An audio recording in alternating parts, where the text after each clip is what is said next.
हाय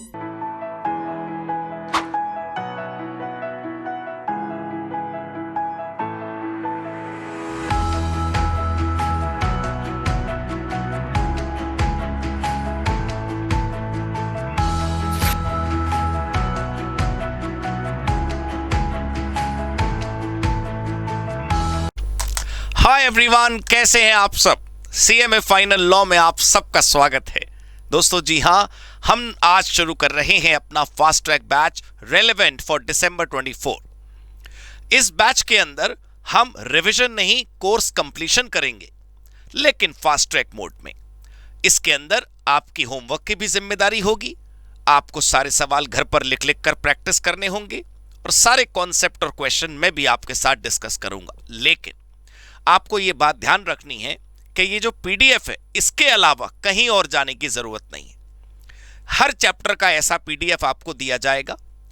आपको serial order तो मैं अलग अनाउंसमेंट में बता चुका हूं कि कब कौन सा चैप्टर होगा। अगर आपने नहीं देखा तो आप प्लानर वाली वीडियो देख लीजिएगा, और नहीं भी देखी और नहीं भी देखना चाहते तो कोई बात नहीं, हम सारे चैप्टर्स करने जा रहे हैं दोस्तों, आप बेफिक्र रहिए।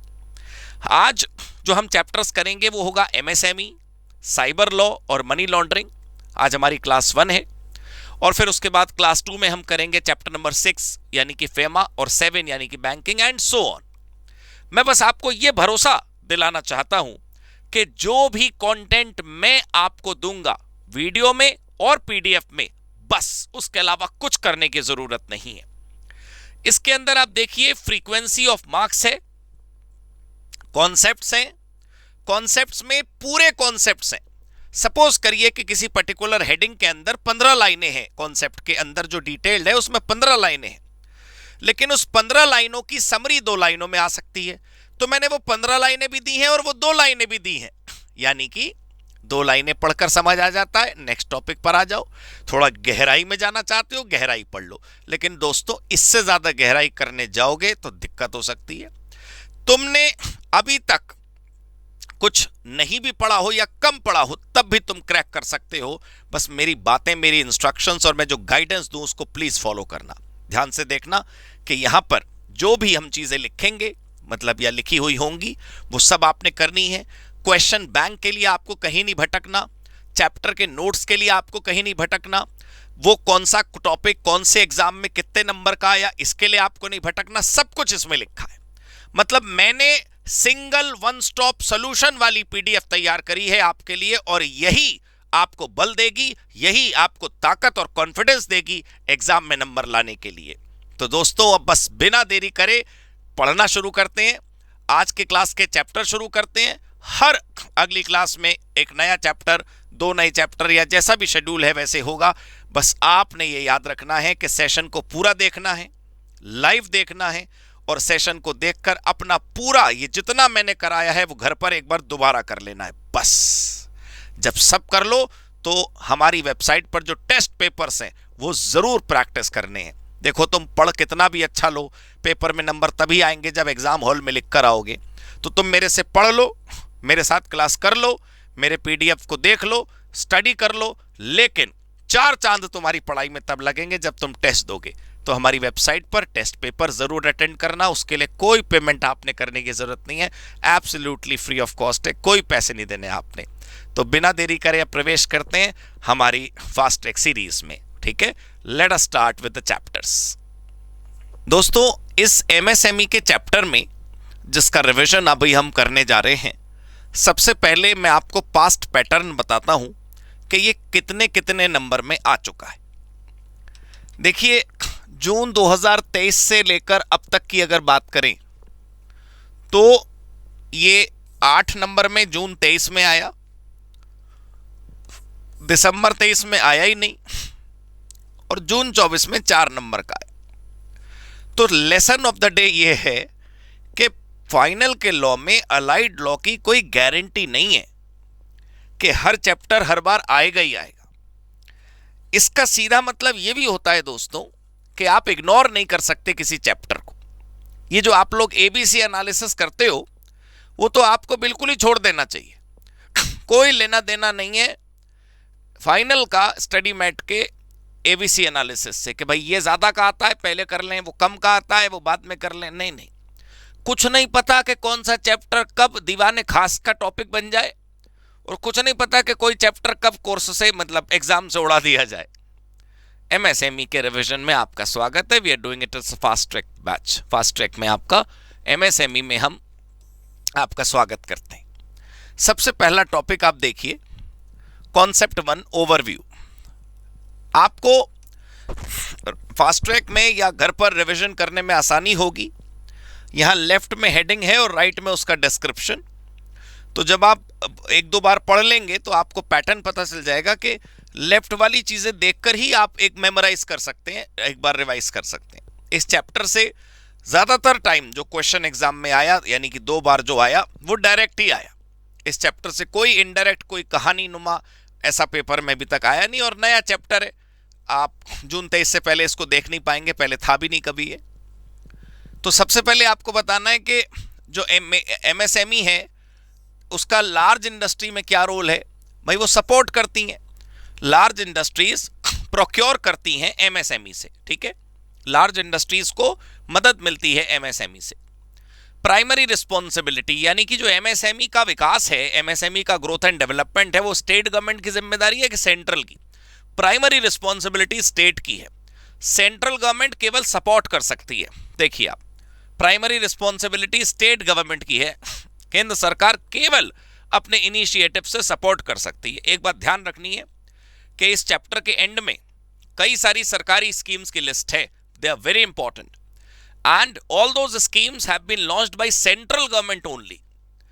Those schemes are implemented by state government but they are launched by central government. तुम्हारे पेपर में भाई ऑब्जेक्टिव बहुत आता है, तो उसके लिए आपको याद रखना है कि प्राइमरी रिस्पॉन्सिबिलिटी स्टेट गवर्नमेंट की है, लेकिन जिन इंसेंटिवाइजेशन करने के लिए जिन स्कीम्स को लॉन्च करा गया है, जिन इनिशिएटिव्स को लॉन्च किया गया है, जिनकी लिस्ट तुम्हारे कोर्स में है, वो सब have been launched by the central government and not by the state government, right. Next, primary role of MSME ministry. देखो, अभी तुमने सुना कि राज्य सरकार का मुख्य जिम्मेदारी है, केंद्र सरकार सपोर्ट करती है। तो केंद्र सरकार में एमएसएमई मिनिस्ट्री है। केंद्र सरकार की जो एमएसएमई मिनिस्ट्री है उसका रोल क्या है, ये पॉइंट है। पहला, एनकरेज करना कि लोग स्वरोजगार में आए, एंटरप्रेन्योरशिप में आए, एम्प्लॉयमेंट बढ़े, अपॉर्चुनिटीज लोगों के लिए बढ़े अर्न करने की, कंपेटिटिवनेस बढ़े एमएसएमईज की, और बस इतनी है। ये तो बुलेट है, बस ये वाले 4 आपको ध्यान रखने। इस प्रकार से आप पढ़ेंगे तो आपको कम समय में चैप्टर रिवाइज करने में आसानी रहेगी। एमएसएमई के 2 बड़े हॉट सेक्टर्स हैं, खादी एंड विलेज इंडस्ट्रीज, यानी कि एक खादी अलग काउंट होगा और विलेज अलग काउंट होगा। वैसे हमारे देश में खादी और विलेज इंडस्ट्री को एक ही ऑर्गेनाइजेशन संभालती है, या कहना चाहिए khadi and village industries commission, KVIC हमारे देश में है। लेकिन डिटेल में जाओगे तो 2 अलग अलग है ना भाई। ग्रामोद्योग जो है, सारा ग्रामोद्योग खादी नहीं है। खैर, हम डिटेल में बैठ जाएंगे। आपको ध्यान रखना है कि khadi and village industries are the star performer, are the national heritage of India. तो ये ऑब्जेक्टिव के लिए आपको अच्छा रहेगा। हमारे देश में एमएसएमईज के लिए एक कानून बनाया गया 2006 में। उसकी फुल फॉर्म याद रखिए, micro small medium enterprise development act was notified in 2006। क्यों बनाया गया? पहला, जितने भी पॉलिसी इश्यूज हैं, यानी कि एमएसएमई को ध्यान में रखकर जो विशेष पॉलिसी बननी चाहिए, जो नहीं बन पाती थी, उसके लिए। दूसरा, इसकी सीलिंग फिक्स करने के लिए। सीलिंग मतलब कितने टर्नओवर वाले को एमएसएमई बोलेंगे, कितनी नेटवर्थ वाले को एमएसएमई बोलेंगे, कितनी कैपिटल वाले को एमएसएमई बोलेंगे, कब कोई ऑर्गेनाइजेशन माइक्रो से स्मॉल में, स्मॉल से मीडियम में शिफ्ट होगी, अगर मान लो आज शिफ्ट हो गई तो कितने साल तक उसको बेनिफिट मिलते रहेंगे सरकारी स्कीम्स के। ये अब इस कानून के मुख्य फीचर्स, एमएसएमई का जो कानून हमारे देश में बना, उसके मुख्य फीचर्स, वैसे तो मैंने भी आपको जो बताया ना ऑब्जेक्टिव्स उस एक्ट के, वही फीचर भी हैं। एमएसएमई का विकास मुख्य फीचर है, एमएसएमई के पॉलिसीज मुख्य फीचर है, एमएसएमई का डिस्प्यूट रेजोल्यूशन मुख्य फीचर है। कोई वर्ड बाय वर्ड, या तुम लोग फाइनल में हो, तुम जानते हो वर्ड बाय वर्ड कॉपी थोड़ी करना है, तुम्हारा आंसर क्लासिक और क्वालिटी वाला लगना चाहिए। तुम्हारी राइटिंग में दम हो, राइटिंग मतलब राइट हैंड राइटिंग नहीं, राइटिंग मतलब the piece of writing that you have written, उसमें दम होना चाहिए। खैर, पहला, डेवलपमेंट ऑफ दीज एंटरप्राइजेस, ये बहुत इंपॉर्टेंट है। राइट। सबसे अच्छी चीज आपको ध्यान रखनी है development of these enterprise, right. दूसरा रिकॉग्निशन, कि किसको हम मानेंगे कि एमएसएमई है, किसको नहीं मानेंगे कि एमएसएमई नहीं है। कंसल्टेटिव मैकेनिज्म, अगर मान लो एमएसएमई की यूनिट्स में कोई डिस्प्यूट होता है, जरूरी नहीं अथॉरिटीज के साथ, जरूरी नहीं सरकार के साथ, यार उनके बीच में भी तो झगड़े हो सकते हैं, तो उनके बीच के जो झगड़े हैं कैसे सुलझाए जाएंगे, कंसल्टेटिव मैकेनिज्म। एमएसएमई के लिए अलग से फंड बनाया जाए जिसको इस्तेमाल करते हुए एमएसएमईज का विकास किया जाएगा। ये मुख्य फीचर्स इस कानून के थे। आपको बार बार आप क्या करना कि ये जो मैं बोल रहा हूं उसको आप ऑडियो के रूप में भी बाद में सुन सकते हैं। जितने भी चैप्टर्स में कहानी वाले क्वेश्चन आते हैं उसमें तुम्हें ज्यादा प्रॉब्लम नहीं होगी। ये जो डायरेक्ट क्वेश्चन वाले चैप्टर होते हैं बहुत कलेश करते हैं, तो आप इसको ध्यान में रखना है आपको कि आप इसको ऑडियो के रूप में भी सुन सकते हैं। आपको बार बार सुनेंगे तो फायदा होगा। अच्छा, एमएसएमई हमारे देश में सेकेंड लार्जेस्ट एम्प्लॉयर है, यानी कि हमारे देश में नौकरी पैदा करने वाला ये सेक्टर हमारे देश का दूसरा सबसे बड़ा सेक्टर है। और पहला कौन है? एग्रीकल्चर। ये क्वेश्चन बन सकता है एमसीक्यू में। सबसे ज्यादा रोजगार देने वाला कारोबार देश में क्या है? कृषि। और दूसरा माइक्रो स्मॉल मीडियम एंटरप्राइजेस। ये 45% इंडस्ट्रियल प्रोडक्शन को कंट्रीब्यूट करता है। भारत का 40% एक्सपोर्ट ये करते हैं। भारत के जीडीपी का 37% ये कंट्रीब्यूट करते हैं। और सर्विस सेक्टर का 31% एमएसएमई है। ठीक है दोस्तों, चलो अब डेफिनेशन ऑफ एमएसएमई। मेरे हिसाब से दिस इज वेरी इंपॉर्टेंट इसलिए भी क्योंकि examiner can ask you a question कि भाई ये टर्नओवर है, ये बैलेंस शीट है या ये डेटा है, आप पता लगाइए कि एमएसएमई है कि नहीं है। प्लांट एंड मशीनरी का इन्वेस्टमेंट और टर्नओवर, ये आपको ध्यान रखना है, इससे आप पता लगाएंगे। और ध्यान रखना है आपको कि इन दोनों में एंड है, यानी कि प्लांट एंड मशीनरी का इन्वेस्टमेंट भी लिमिट के अंदर अंदर होना चाहिए और टर्नओवर भी लिमिट के अंदर अंदर होना चाहिए।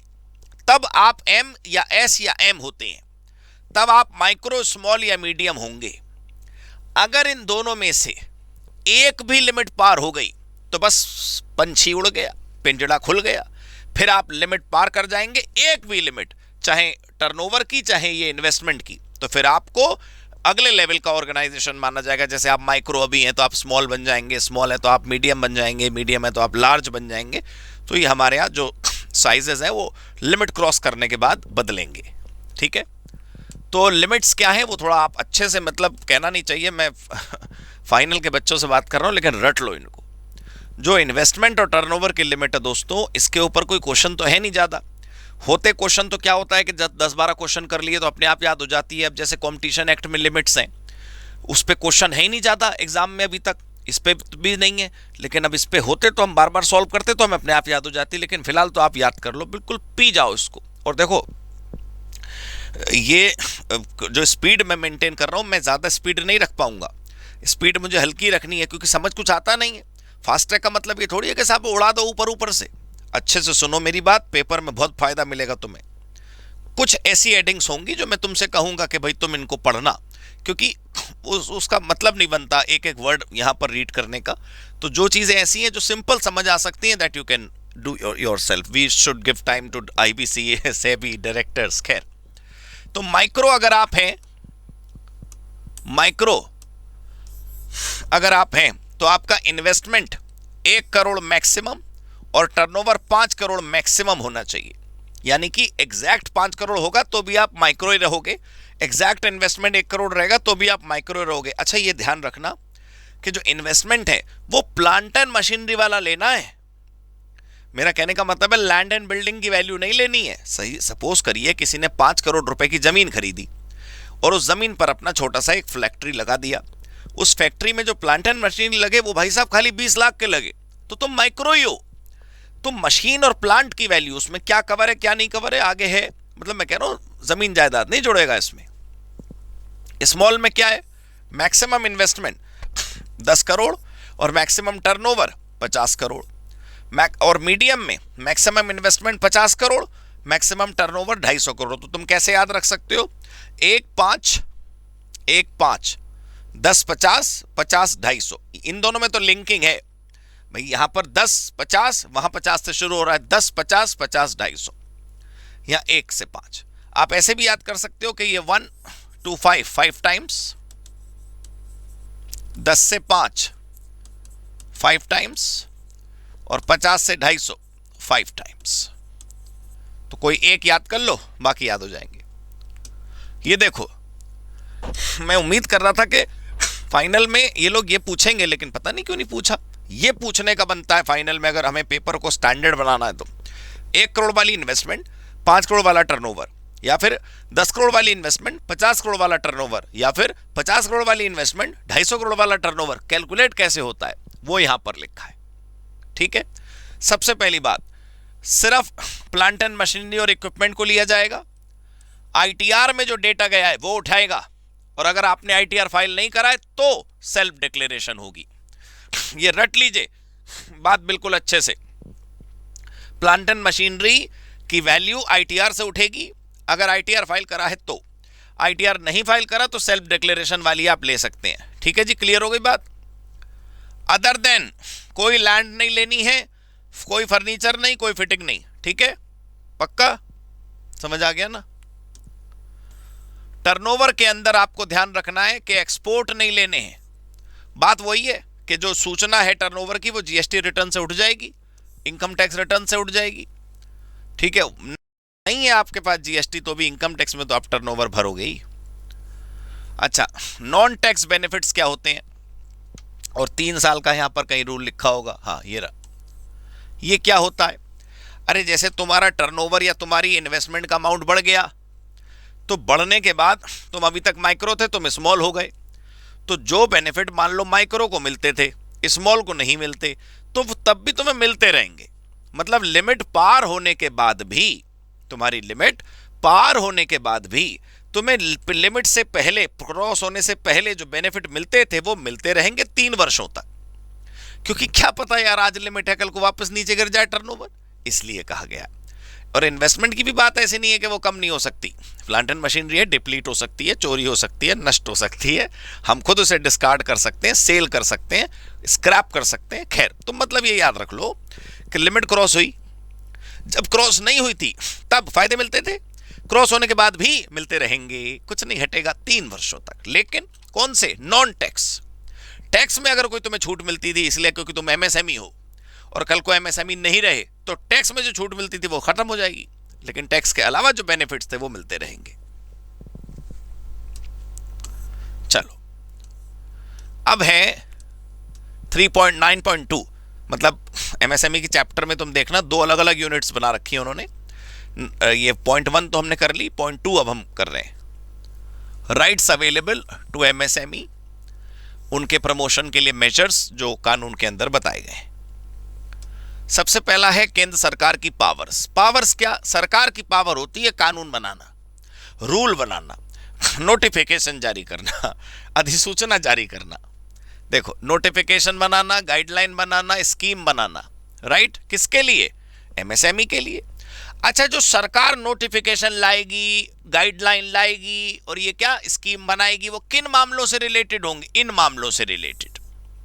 कॉम्पिटिटिवनेस बढ़ाने के लिए, उनकी स्किल डेवलप करने के लिए, तुम सीएफएम लेना हमारा स्किल डेवलपमेंट के लिए, management issues, technical upgradation, marketing में मदद करना, इंफ्रास्ट्रक्चर मदद करना, क्लस्टर डेवलपमेंट। अच्छा, क्लस्टर डेवलपमेंट जानते हो ना तुम, जैसे किसी एक जगह ब्रास का ही काम होता है, किसी एक जगह फर्नीचर का ही काम होता है, किसी एक जगह ग्लास का काम होता है, तो उस जगह को डेवलप करना उस पर्टिकुलर इंडस्ट्री के लिए।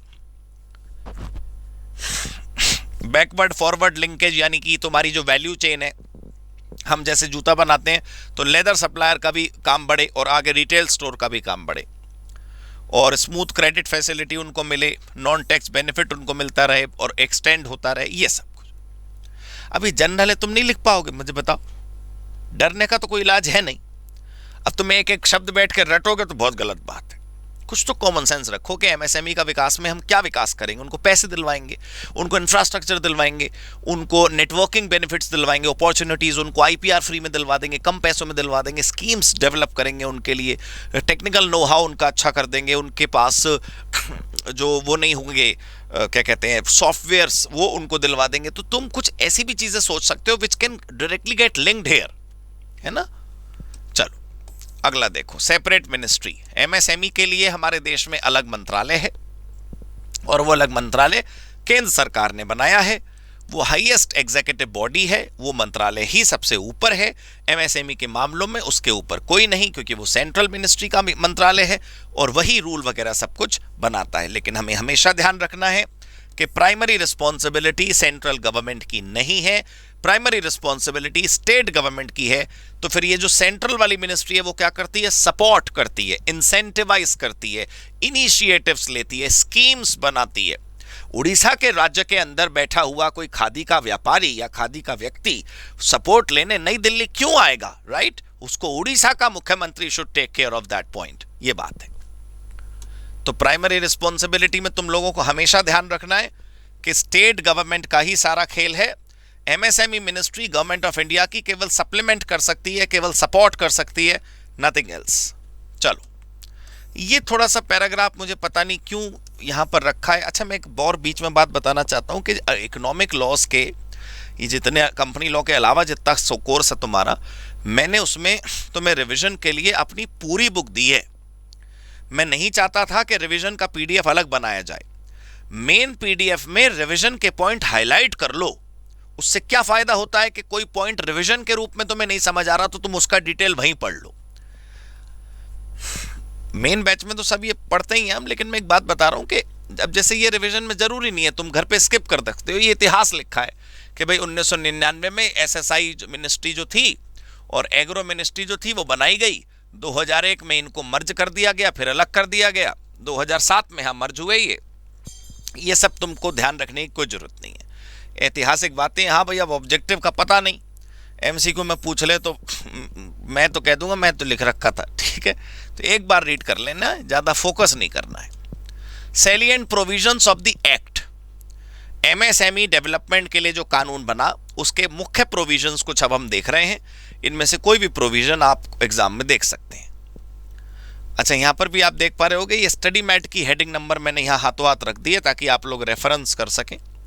मेजर ऑब्जेक्टिव इस कानून का क्या है, जो हमने शुरू में भी देखा था, इनको प्रमोट करना, इनको डेवलप करना, इनको इंसेंटिवाइज करना, इनकी कंपेटिटिवनेस बढ़ाना, ये सब कुछ। फ्यू इंपॉर्टेंट डेफिनेशन में मैं आपको बताना चाहता हूं। ये जो डेफिनेशंस हैं ये आप लोग रिवीजन के समय बिल्कुल स्किप कर सकते हैं। आप यहां पर कहां सप्लायर का डेफिनेशन, एंटरप्राइज का डेफिनेशन पढ़ेंगे, लेकिन एक बार कम से कम आपको रीड कर लेना चाहिए। इसलिए मैंने यहां पर रख दिया, कुछ भी मैंने रिमूव नहीं करा है। चैप्टर में एक भी हेडिंग और एक भी पैराग्राफ मैंने हटाया नहीं है दोस्तों। अब एडवाइजरी कमेटी का मतलब एडवाइजरी कमेटी, आप सोचो ना, अपॉइंटेड डे का मतलब होता है कि जैसे आपको पता होगा ना, आपने पढ़ा होगा, नहीं पढ़ा तो मैं बता रहा हूं ना कि 45 दिन से ज्यादा पेमेंट नहीं लेट होनी चाहिए। मान लो मैं एमएसएमई यूनिट हूं, मैंने किसी कंपनी को माल बेचा, 45 दिन के अंदर उसने पेमेंट नहीं करी तो मैं उसके खिलाफ केस कर सकता हूं, मैं उसके खिलाफ एक्शंस ले सकता हूं। एमएसएमई की पोर्टल एक है, वहां रिपोर्ट कर सकता हूं। तो 45 दिन कहां से काउंट होंगे, ड्यू डेट के अगले दिन। मान लो मैंने जब उधार माल बेचा तो मैंने उसको बेचा ही 3 महीने के उधार पे, तो 3 महीने में 45 दिन नहीं है, 3 महीने तो मैंने खुद उधार दिया, 3 महीने पूरे हो गए, आज तो पेमेंट आ जानी चाहिए थी, वहां से 45 दिन तक भी नहीं आई, ठीक है, उसको बोलते हैं appointed day. Day of acceptance होता है जिस दिन माल गया, माल की सर्विसेज डिलीवर हुई। डीम्ड एक्सेप्टेंस होता है कि अगर मान लो हमने सामान दिया और कोई ऑब्जेक्शन नहीं हुआ तो डिलीवरी के 15 दिन में हम मान लेते हैं कि सब कुछ एक्सेप्टेड ही होगा। बोर्ड मतलब MSME board, buyer means buyer, ठीक है, एनी गुड्स और सर्विसेज। एंटरप्राइज मतलब ऑर्गेनाइजेशन जो व्यापार करे, भले उसकी ओनर सरकार क्यों ना हो, ठीक है। तो ये प्लीज आप देख सकते हैं। अब है national board for micro small and medium enterprises. National board का मतलब है एक ऐसी संस्था जो मॉनिटर करेगी और ये इवैल्यूएशन करेगी कि एमएसएमई पॉलिसी जो केंद्र सरकार की है वो कहां तक पहुंची। आप कृपया समझिए कि मंत्रालय एग्जीक्यूटिव लेवल पर जाकर काम नहीं कर सकता।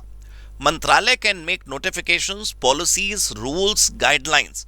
मंत्रालय इसलिए है कि वो मंत्रणा कर सके, डिस्कशंस करेगा, वो रिसर्च करवाएगा और रिपोर्ट के आधार पर रूल बनाएगा। बट ग्राउंड रियलिटी को मॉनिटर करने के लिए we need an organisation called board. So this is the board of micro, small and medium enterprises. ये बोर्ड कौन बनाता है? सेंट्रल गवर्नमेंट इस बोर्ड को बनाते हैं। इस बोर्ड में कंपोजिशन आपको याद रखनी है कि इसमें कौन कौन लोग होते हैं। बहुत जगह से लोग होते हैं। सबसे पहला जो एमएसएमई के मिनिस्टर साहब हैं वो यहाँ के चेयरमैन होंगे। एमएसएमई मंत्रालय एमएसएमई के केस में सबसे बड़ा होता है, तो एमएसएमई मंत्रालय का जो हेड होगा वो यहाँ पर चेयरमैन होगा। फिर उसके बाद देख लीजिए, फिर उसके बाद एमएसएमई मंत्रालय में जो मिनिस्टर ऑफ स्टेट या डेप्यूटी मिनिस्टर होगा वो यहाँ का वाइस चेयरमैन होगा। जैसे हर मंत्रालय में आप देखते होंगे दो प्रकार के मंत्री होते हैं ना, एक मंत्री जी मतलब कैबिनेट मिनिस्टर है और एक junior minister, minister of state. तो मेन मिनिस्टर हो गए चेयरमैन, तो वाइस चेयरमैन हो गए जूनियर मिनिस्टर। फिर स्टेट गवर्नमेंट के मंत्री 6 जो एमएसएमई को ही देखते हैं, मतलब किसी 6 राज्यों के लोगों को लिया जाता है। 3 लोग पार्लियामेंट के, जिनमें से 2 होंगे लोकसभा के और 1 होगा राज्यसभा का। उसके बाद यूनियन टेरिटरी का एडमिनिस्ट्रेटर, किसी 1 यूनियन टेरिटरी का एडमिनिस्ट्रेटर। फिर सेक्रेटरी साहब कौन से मिनिस्ट्री के? Having administrative control of MSME, यानी कि एमएसएमई मंत्रालय में जो सचिव होगा, सेक्रेटरी होंगे वो। फिर उसके बाद 4 सेक्रेटरीज कौन कौन से मंत्रालय के? Commerce and industry, finance, food processing, labour. फिर उसके बाद नेशनल बैंक का बोर्ड ऑफ डायरेक्टर्स का चेयरमैन, ठीक है। फिर उसके बाद स्मॉल इंडस्ट्रीज बैंक यानी कि सिडबी का चेयरमैन और managing director, Indian banks association का चेयरमैन। फिर उसके बाद रिजर्व बैंक का ऑफिसर। फिर 20 लोग कहां से? जो एमएसएमई को रिप्रेजेंट करें, और उसमें से 3 ऐसे होने चाहिए जो महिलाओं के ऑर्गेनाइजेशन को रिप्रेजेंट करें, यानी कि 3 शुड बी फीमेल्स, राइट। और कम से कम 3 लोग होने चाहिए जो केंद्र सरकार अपॉइंट करेगी अपने नॉमिनी के रूप में। 3 लोग होंगे ऐसे जिनका नाम बहुत है, एमिनेंस वाले, इकोनॉमिक्स के फील्ड में, इंडस्ट्री के फील्ड में, साइंस एंड टेक्नोलॉजी, और उनमें से एक वुमेन होना मैंडेटरी है। 2 लोग होने चाहिए लेबर यूनियन से, ट्रेड यूनियन ऑर्गेनाइजेशन जो हमारे देश में है। 1 ऑफिसर होना चाहिए joint secretary to the government of India in MSME ministry, right. Clear हो गई बात?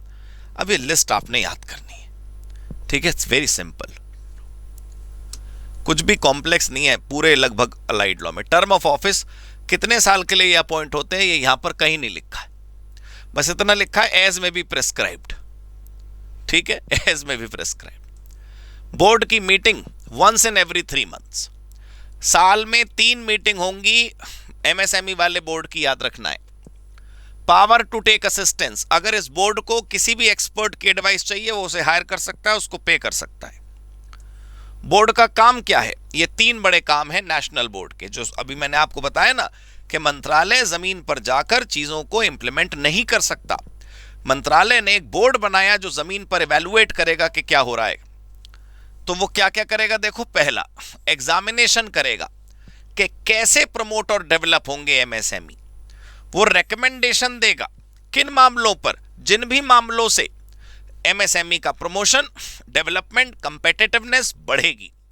और सेंट्रल गवर्नमेंट को एडवाइस करेगा किस बात पर? कि फंड को यूज कैसे किया जाए। ये 3 काम है एमएसएमई बोर्ड के। अब ये 9 नंबर में आए कि 7 नंबर में आए कि 4 नंबर में आए, 3 ही लिखना, ठीक है।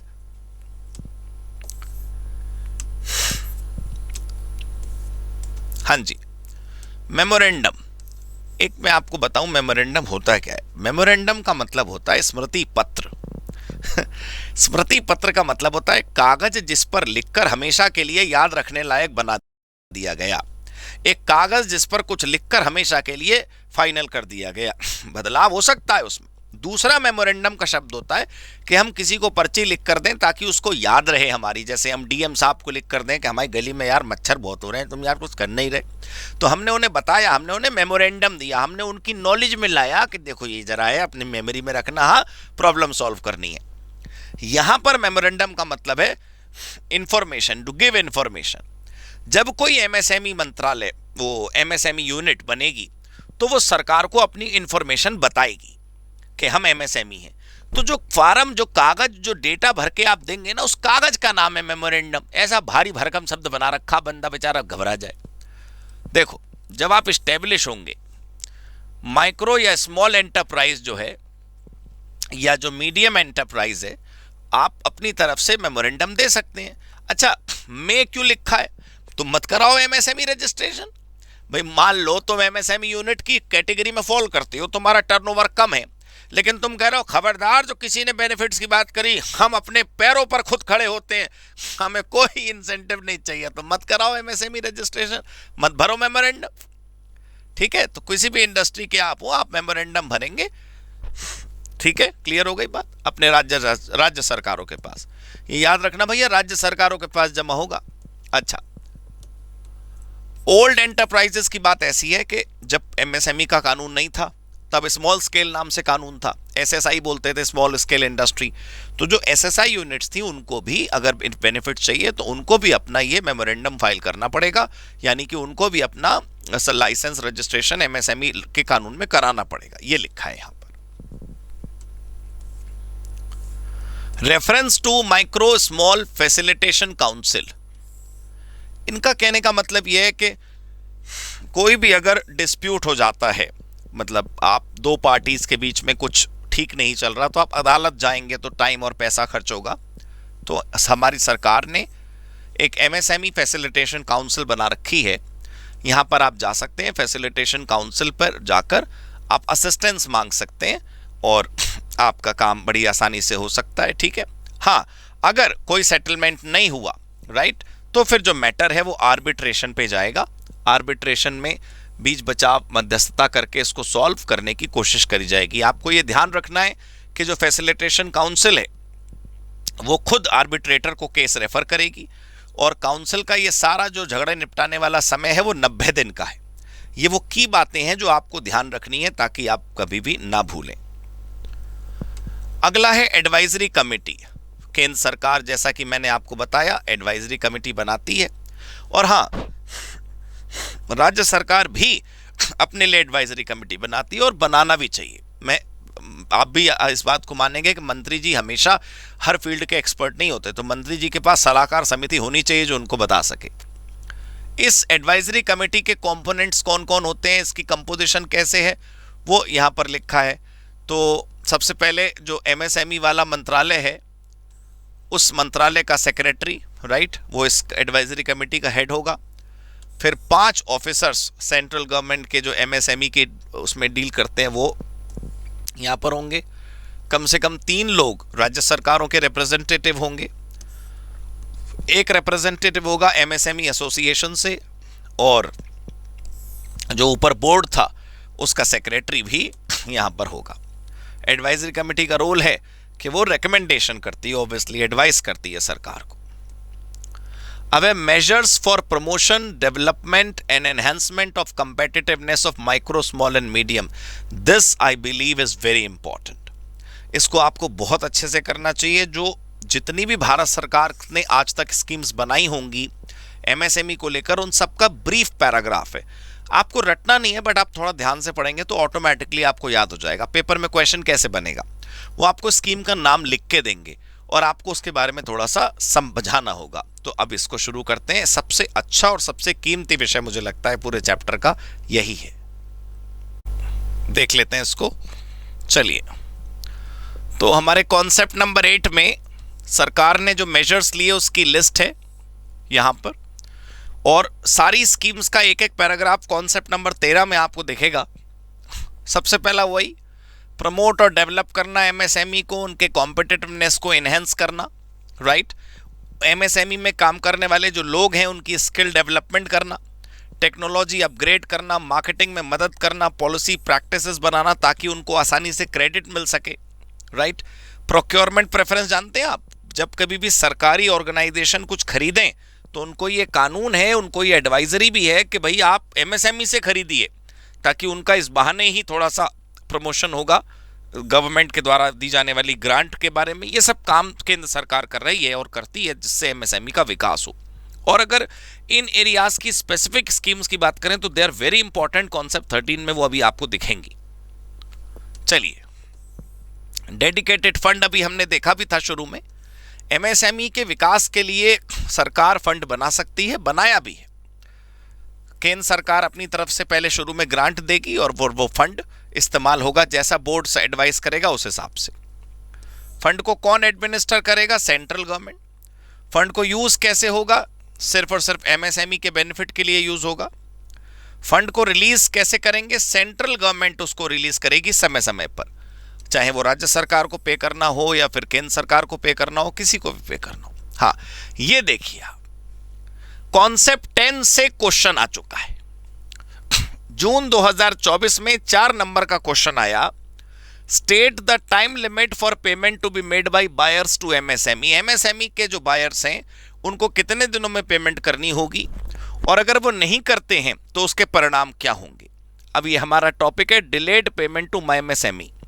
मेरा कहने का मतलब यही है कि जो एग्जाम में क्वेश्चन इस चैप्टर से आ रहे हैं वो बिल्कुल स्ट्रेट फॉरवर्ड आ रहे हैं, डायरेक्ट क्वेश्चन आ रहे हैं। सीधा सा टॉपिक है कि कितनी टाइम लिमिट है पेमेंट की। मैंने आपको बताया 45 दिन। लेकिन दोस्तों 45 दिन कहां से काउंट होंगे? क्रेडिट पीरियड पूरा होने के बाद। यार तुमसे कोई बायर खुद 3 महीने की उधारी पे माल ले गया तो तुम दोनों की मांडवली है ना खुद ही, कि तुम 3 महीने का टाइम दे रहे हो। उसके बाद भी 45 दिन तक अगर पेमेंट नहीं आई तब हम उसे लेट पेमेंट मानेंगे, ठीक है। डिले के बाद क्या होगा? What after delay? डिले के बाद यह होगा कि आपको कंपाउंड इंटरेस्ट पे करना पड़ेगा, यानी कि buyer will pay the interest. किस रेट से? 3 times of the bank rate. जैसे बैंक रेट 6% है तो लेट पेमेंट पर ब्याज 18% लगेगा, 3 टाइम्स, ठीक है, of the bank rate of the reserve bank. Reporting requirement, जो बायर जिसने ये सब कुछ पेमेंट नहीं करा, जब वो अपना वो भरेगा annual statement, balance sheet, accounts, ITR, तो वो प्रिंसिपल अमाउंट और इंटरेस्ट जितना पेंडिंग है वो दिखाएगा, और इंटरेस्ट का अमाउंट आईटीआर में, मतलब इनकम टैक्स में डिडक्शन के रूप में नहीं यूज कर सकते, पीएनएल से डेबिट नहीं कर सकते आप फॉर आईटीआर पर्पसेस, समझे आप। चलिए, एमएसएमई फैसिलिटेशन सेंटर, मैंने आपको अभी शुरू में भी बताया, फैसिलिटेशन सेंटर सरकार ने बनाए ताकि आपको कोई डिस्प्यूट हो तो भी आप यहां पर जा सकते हैं। इस फैसिलिटेशन में कौन कौन लोग होंगे वो यहां पर आप देख लीजिए। कम से कम 3, not less than 3 and not more than 5 members. कौन कौन होते हैं? Director of industries, right, association का रिप्रेजेंटेटिव, उसके बाद बैंक्स एंड फाइनेंशियल इंस्टीट्यूशंस का रिप्रेजेंटेटिव जो इन लोगों को लोन देते हैं, और स्पेशल नॉलेज वाला व्यक्ति जो इंडस्ट्री, फाइनेंस, लॉ, ट्रेड या कॉमर्स की नॉलेज रखता हो। Designated officers in central and state government. देखो दोस्तों, ऐसा होता है कि अगर आप स्पेसिफिकली कुछ अधिकारियों को इस बात के लिए अपॉइंट नहीं करेंगे कि वो एमएसएमई का ध्यान दें, तो दुनिया भर का ध्यान लार्ज स्केल पर ही जाएगा। तो सेंट्रल गवर्नमेंट और स्टेट गवर्नमेंट दोनों की पास ये पावर है कि वो कुछ अधिकारियों को रखें जो एमएसएमई के लिए काम करेंगे और सिर्फ एमएसएमई के लिए काम करेंगे। सेंट्रल गवर्नमेंट रूल बना सकती है, स्टेट गवर्नमेंट रूल बना सकती है कि वो अधिकारियों का पे स्केल क्या होगा, उनके रोल्स एंड रिस्पॉन्सिबिलिटीज क्या होंगे। अब देखिए, कॉन्सेप्ट 13 है वेरियस स्कीम्स। अब इस स्कीम की हेडिंग के अंदर एक स्कीम है जो एग्जाम में आ चुकी है। देखो, जून 2023 में एग्जाम में क्या क्वेश्चन आया? Describe in brief the digital MSME scheme and emergency credit line guarantee scheme for MSME sector. तो मैं आपको एक एक स्कीम के बारे में अभी आपको दिखाता हूं, लेकिन पहले मेजर ऑब्जेक्टिव जो है किसी भी स्कीम का वो क्या है दोस्तों? वही है जो शुरू में भी हमने पढ़ा, उनको डेवलप करना, उनको क्रेडिट दिलवाना, उनको मार्केटिंग असिस्टेंस, उनको technological assistance, networking, procurement assistance, ये सब कुछ। क्रेडिट मिल जाएगा, टेक्नोलॉजी बढ़ जाएगी, infrastructure, quality certification, modern management, entrepreneurship, support and development, welfare of the workers, artisans, domestic and export में एक्सेस, है ना। इससे फायदा उनको क्या होगा, वही बात, एंटरप्रेन्योर्स को सिक्योरिटी मिलेगी, फाइनेंशियल सिक्योरिटी मिलेगी, टेक्नोलॉजिकल सपोर्ट मिलेगा, ओवरऑल उनका लाइवलीहुड अच्छा होगा। नाउ अब आप देखते रहिए, एक एक हेडिंग है और एक एक उसका डिटेल है। यहां पर आपको थोड़ा सा होमवर्क करना पड़ेगा दोस्तों। आप जब इसे पढ़ेंगे, मैंने बहुत सिंपल भाषा इस्तेमाल की है, बस यहां सिंगल विंडो आप समझ जाइए, अलग अलग लाइसेंस के लिए अलग अलग नहीं भटकना। Revival and rehabilitation, bank loan देगा ताकि जो एनपीए है वो कन्वर्ट हो जाए नॉर्मल चीजों में। लेट पेमेंट होगी तो आपने ऊपर देखा, वही रिपीट यहां पर आप देखेंगे। फिर प्रोक्योरमेंट प्रेफरेंस, जितना भी राज्य और केंद्र सरकार का दफ्तर है, जब भी कुछ खरीदेंगे तो वो एमएसएमई यूनिट से खरीदेंगे। एक अलग से फंड बनाया जाएगा, फैसिलिटेशन सेंटर बनाया गया। हमारे देश में एनएसआईसी है, ओखला में इसका ऑफिस है, आप देखिए दिल्ली के। स्मॉल इंडस्ट्रीज कमीशन जो कॉरपोरेशन एनएसआईसी है, उसका ये स्ट्रक्चर है, इतने सारे उसमें लोग हैं। डिजिटल स्कीम क्या है कि भारत सरकार would give you support system to develop और to purchase software at very nominal prices और to get it developed at very less prices. ERP, accounting, manufacturing, design और जीएसटी, इन सब के सॉफ्टवेयर सरकार प्रोवाइड कराती है कम पैसों में। इनफैक्ट जीएसटी के सॉफ्टवेयर तो जीएसटी की वेबसाइट पर भी हैं। फिर emergency credit line guarantee scheme, 100% guarantee, यानी कि आप लोन लेने जाओगे, आप एमएसएमई हो और आपको लोन नहीं मिल रहा, सरकार कहती है हम आपको गारंटी देते हैं, हम आपको क्रेडिट लाइन की गारंटी देते हैं। तो ये 4 साल, 9.25%, 12 महीने का मोरेटोरियम, ये सब बातें तो आपको याद करनी है ना यार। आपको ये ध्यान रखना है कि किस स्कीम का मेजर सोल क्या है। देखो, ऐसा नहीं हो सकता कि आप वर्ड बाय वर्ड रट के जाओ, आप ये की फैक्ट पढ़ के जाओ कि जैसे सिडबी का लोन है वो 10 साल के लिए मिलता है, इतना % इंटरेस्ट लगता है। अब आप ये थ्योरी मत याद करो, SIDBI is a primary financial institution, आप सिर्फ ये लिखोगे कि SIDBI is a financial institution, तब भी चलेगा ना, ठीक है। हमें यार 100 में से 100 नहीं चाहिए, 80 आएंगे ना फाइनल के लॉ में, तब भी तुम नाचना देखना, राइट। दुनिया तुमसे पूछेगी 80 फाइनल लॉ में कैसे, ये होगा। Prime minister employment guarantee generation programme, employment generation programme, guarantee नहीं है, ठीक है। Reservation policies for manufacturing and production sector. फिर है इंटरनेशनल ट्रेड फेयर में, आपको पता है एक स्टॉल 19,000 रुपए का है, आप एमएसएमई हो तो 4,000 रुपए का है, मतलब पैसे पहले 19 ही देने होते हैं, 4,000 का आप रिफंड ले सकते हैं। ट्रेनिंग, भारत सरकार का ही इंस्टीट्यूट है, national institute for entrepreneurship and small business development, यहाँ पे अलग अलग सेमिनार प्रोग्राम होते रहते हैं। प्रॉब्लम क्या है कि पब्लिक को पता नहीं है। अगर यही स्कीम फेमस होती ना, मुद्रा की तरह और वो स्किल इंडिया की तरह और वो बेटी बचाओ बेटी पढ़ाओ वाले आंदोलन की तरह, जिन स्कीम्स की एडवर्टाइजमेंट्स हुई वो आप लोगों को याद है, तो ये टॉपिक आपके लिए इजी होता। There are schemes which are not advertised much, तो आपको नहीं पता होता इसका। और ये रीसेंट अनाउंसमेंट जो लास्ट बजट में सरकार ने की, उसकी लिस्ट है, ठीक है। So the chapter is over, welcome back to the next chapter. अब हम करेंगे चैप्टर नंबर 10 यानी module number 10 which is cyber law. Cyber law के चैप्टर के भी कई टुकड़े हैं, सभी टुकड़े मिलाकर जो एग्जाम का पैटर्न है इनका, पास्ट हिस्ट्री, वो मैं बता देता हूं पहले आपको। देखिए, जून 23 में 8 नंबर का चैप्टर आया ये, दिसंबर 23 में 7 मार्क्स और जून 24 में 7 मार्क्स। तो आपको देखकर लग रहा होगा ये तो जरूर आएगा चैप्टर, हाँ अच्छी बात है, आना चाहिए। लेकिन मैंने आपको एमएसएमई में भी बताया होगा कि देखिए ट्रेंड के ऊपर मत जाइए, मैं सिर्फ ट्रेंड आप लोगों के सुकून के लिए लिख कर लाता हूं मैं। लेकिन हमको बस इतना ध्यान रखना है कि 4-5 महीने बाद हमारे सिग्नेचर से एक सरकारी रिकॉर्ड साइन हो जाएगा और ऑडिटेड माना जाएगा। हमारे साइन करने के बाद न जाने कितने पेपर वेरीफाई हो जाएंगे, तो हमारे अंदर अगर वो ताकत आने वाली है तो थोड़ा सा तो यार लेबर करनी पड़ेगी ना आपको। क्यों सिलेक्टिव स्टडी करना है, सब कुछ पढ़ के जाना है, हम रिवीजन में भी सब कुछ कवर कर रहे हैं। इस चैप्टर से अभी तक एग्जाम में डायरेक्ट क्वेश्चन ही आए हैं, आगे भी उम्मीद है कि डायरेक्ट क्वेश्चन आएंगे, बाकी कोई किसी बात की गारंटी कुछ नहीं है।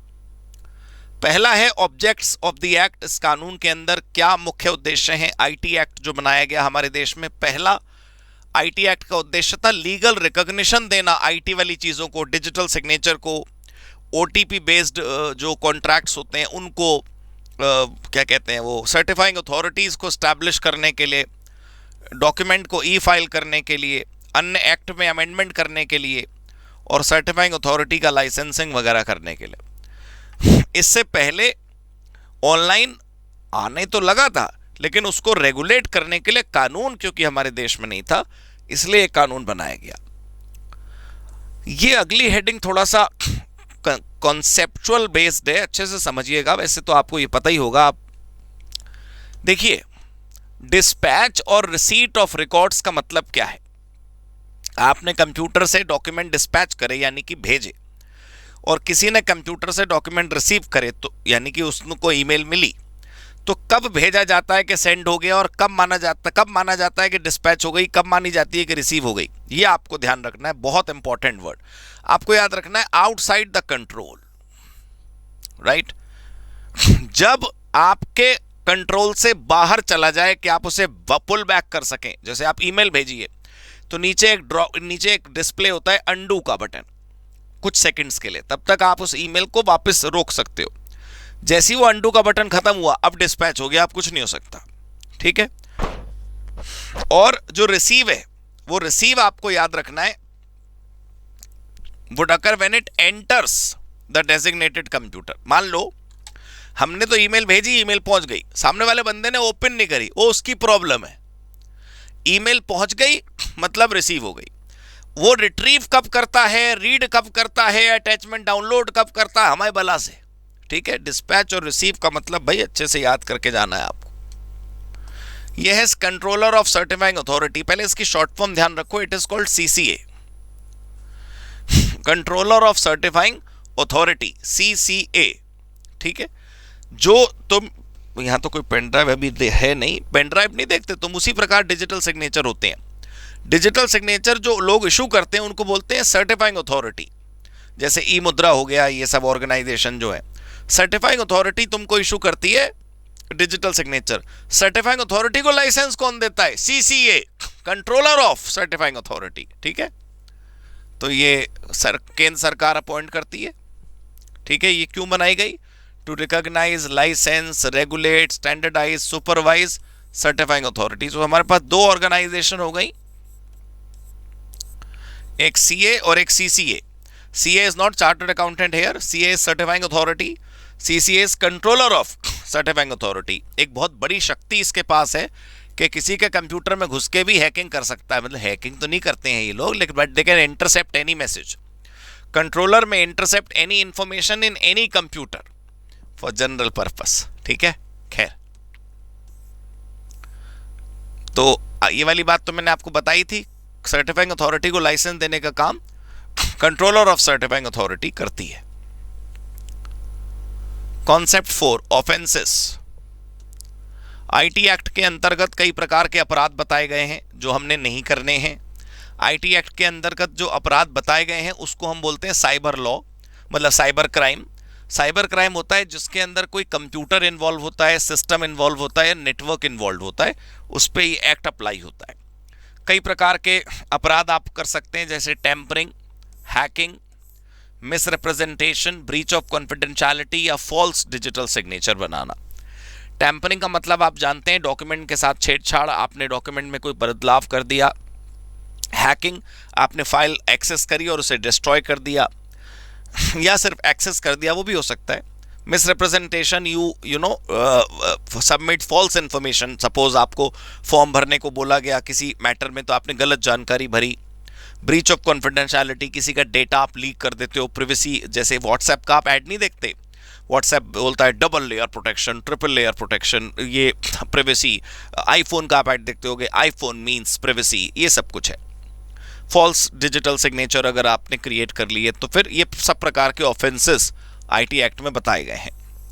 सेटलमेंट ऑफ डिस्प्यूट, अगर IT एक्ट के झगड़े हैं, IT एक्ट से रिलेटेड कोई डिस्प्यूट पैदा होता है या अपील, कोर्ट केस टाइप कुछ करना होगा, लिटिगेशन जिसको बोलना चाहिए अगर होता है, तो कहाँ जाएगा? एडजुडिकेटिंग अथॉरिटी पे। अगर एडजुडिकेटिंग अथॉरिटी जो लेवल 1 होगा वहाँ से आप संतुष्ट नहीं है तो आप अपील करेंगे।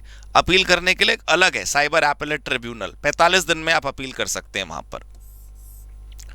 जो एपेलेट ट्रिब्यूनल का डिसीजन होगा उसके खिलाफ आप हाई कोर्ट जाएंगे, सुप्रीम कोर्ट नहीं, हाई कोर्ट जाएंगे आप 60 दिन के अंदर, ठीक है, और उसके बाद आप सुप्रीम कोर्ट जा सकते हैं, वो एक अलग मसला है, ठीक है। सिविल कोर्ट में कोई रोल नहीं है सिविल कोर्ट का। आईटी एक्ट 2000 के मुद्दे नॉर्मल अदालतों में नहीं जाएंगे, जिला एवं सत्र न्यायालय जो होते हैं वहां पर ये नहीं जाएंगे, ठीक है। एडजुडिकेटिंग अथॉरिटी मैं बता चुका आपको। अब है what is data protection. Data protection is data confidentiality. Data protection is maintaining the integrity of data. It should not get compromised. Data protection refers to privacy law, right? Minimize intrusion, कि किसी का privacy भंग ना हो, right? क्योंकि जब आप computers में डील करते हो तो डेटा शेयरिंग होती है यार। आप ऐप डाउनलोड करते हो, आप वेबसाइट्स पे जाते हो, आप एक्सेप्ट कर लेते हो कुकीज़ को, तो डेटा तो ऑब्वियसली शेयर होता ही है, बट उस जो ऑर्गेनाइजेशन आपका डेटा अपने पास स्टोर कर रही है उसको इस बात का ध्यान रखना है कि वो ऐसे लीकेज ना हो और डेटा प्रोटेक्टेड रहे। पर्सनल डेटा किसे कहते हैं?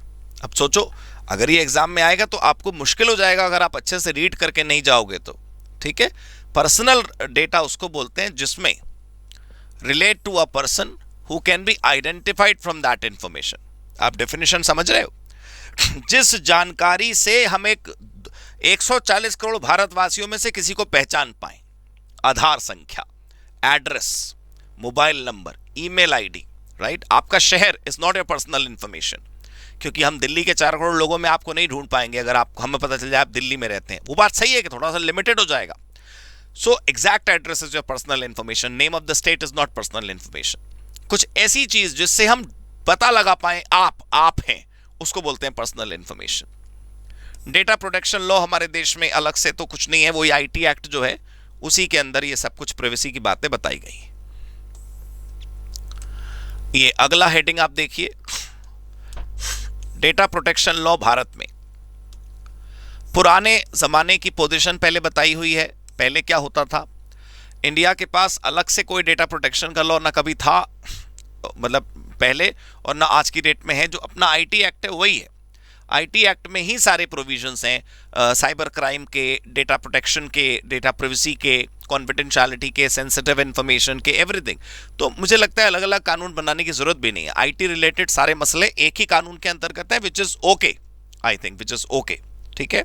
चलो अब प्रेजेंट पोजीशन, आज की पोजीशन क्या है कि इंफॉर्मेशन टेक्नोलॉजी में कानून में अमेंड किया गया 2008 में, और अक्टूबर 27 2009 को एक सेक्शन 43A इंसर्ट किया गया। तो आप रिलेट कर सकते हो कि डेटा प्रोटेक्शन इज 43A। अब मान लो जैसे मैं अक्सर कहता हूं बच्चों से कि सेक्शन रट के मत जाओ, but this section is specifically mentioned in a paragraph, वो आप याद कर लो, ठीक है। देखो ये भी आपको ध्यान रखना है, राइट टू प्राइवेसी अब एक फंडामेंटल राइट है। माननीय सुप्रीम कोर्ट के जजमेंट के बाद 24 अगस्त 2017 को यह फैसला आया कि प्राइवेसी भी एक फंडामेंटल राइट है। जिस प्रकार से बाकी फंडामेंटल राइट हमारे देश के संविधान ने हमें दिए, उसी प्रकार यह भी एक फंडामेंटल राइट माना जाएगा। Important provisions of IT act related to data protection. पहले दोस्तों ये याद रखना मैं क्या कह रहा हूं कि डेटा प्रोटेक्शन का या साइबर क्राइम का कानून हमारे देश में अलग अलग नहीं है। कंप्यूटर जगत का कानून एक ही है, आईटी एक्ट। उसी के अंदर सेक्शंस ऐड हुए, उसी के अंदर रूल्स ऐड हुए, उसी के अंदर प्रोविजंस ऐड हुए। तो 2 सेक्शंस डेटा प्रोटेक्शन को लेकर यहां दिए हुए हैं, 43A और 72A। 72A is basically punishment and 43A is basically the law, the rule। देखो this is rule कि आपको क्या करना चाहिए, and this is punishment if you don't follow the rule। the punishment is ये रहा, 3 साल तक का जेल हो सकता है, 5 लाख तक का फाइन आपका ऊपर लग सकता है यदि आपने सिक्योरिटी नहीं दी उसको। और सिक्योरिटी जो देनी है वो किसको देनी है? किसी भी ऑर्गेनाइजेशन या पर्सन का पर्सनल डेटा अगर आपके पास है, whether you are an individual और a corporate body, you have to make it sure, ठीक है। यहां पर आपको नजर आ रहा होगा 43A के आगे लिखा है whenever a corporate body possesses. वो इसलिए लिखा है क्योंकि जितनी भी देश के अंदर डेटा कलेक्शन के काम चल रहे हैं, that is either because of social media और बिकॉज ऑफ इंटरनेट परचेजेस और because of the networking websites, but all of them are corporate companies. लेकिन अगर कोई इंडिविजुअल भी करेगा तो भी सेम रूल अप्लाई होता है, सेम फाइन लगता है। हाँ जी, information technology security practices procedures sensitive personal data और इंफॉर्मेशन रूल। देखा आपने, data security whether belonging to company और belonging to an individual, sensitive information whether of company और of an individual, everything got covered here. तो यहां पर क्या है कि 11 अप्रैल 2011 को ये रूल बने। आपके इंस्टीट्यूट के स्टडी मैट के एमसीक्यू जरूर करिएगा, ठीक है। रूल्स जो हैं वो सभी बॉडी कॉर्पोरेट पर और इंडियन पर्सन्स पे लगते हैं, मैं तो कब से कह रहा हूं, ठीक है। मेन हाईलाइट जो है रूल्स की वो थोड़ा सा आपको ध्यान देना पड़ेगा कि एग्जाम में ये एक इंडिपेंडेंट क्वेश्चन बनकर आ सकता है। एग्जाम के अंदर ये एक मुख्य प्रश्न बनकर आ सकता है कि जो आईटी रूल 2011 में बनाए गए, which are very famous and which was actually a landmark kind of initiative taken by central government, तो दिस इज वेरी इंपॉर्टेंट। तो आपको थोड़ा सा ये समझना पड़ेगा, ये मैं एक एक करके ऑब्वियसली रीड नहीं करने वाला। रूल 3 में बताया गया है कि पर्सनल डेटा किसको बोलेंगे, सेंसिटिव डेटा किस किस को बोलेंगे, किसको नहीं। जैसे डीएनए, फिंगरप्रिंट, वॉइस पैटर्न यानी biometric, debit card, credit card, passwords, ये सारी चीजें जो है वो हम मानेंगे कि ये सेंसिटिव डेटा है। फिर उसके बाद बताया गया है कि जो कंपनीज इस डेटा को कलेक्ट करती हैं उनका जिम्मेदारी है कि वो अपनी प्राइवेसी पॉलिसी, कोई भी वेबसाइट आप ओपन करिए नीचे प्राइवेसी पॉलिसी मेंटेन लिखा होगा। रूल 5 कहता है कि गाइडलाइंस जो उनको फॉलो करनी है, क्या गाइडलाइन फॉलो करनी है, कंसेंट लेना है। जब आप वेबसाइट पे जाते हो तो वो नहीं एक्सेप्ट कुकीज करवाता है, जब आप ऐप डाउनलोड करवाते हो तो वो एक्सेप्ट करवाता है। तो आपको सामने वाले से एक्सेप्टेंस लेनी है, उसकी इंफॉर्मेशन थर्ड पार्टी को देने से पहले अपने कंफर्मेशन लेनी है। और बॉडी कॉर्पोरेट किस किस सिक्योरिटी को रीजनेबल मानकर इंप्लीमेंट करेंगे, ये आपने ऑर्गेनाइजेशन को यहां से बताया गया, इस रूल में बताया गया। तो आप अगर ध्यान से देखेंगे तो यहां पर रूल नहीं है, रूल किस बारे में है वो है।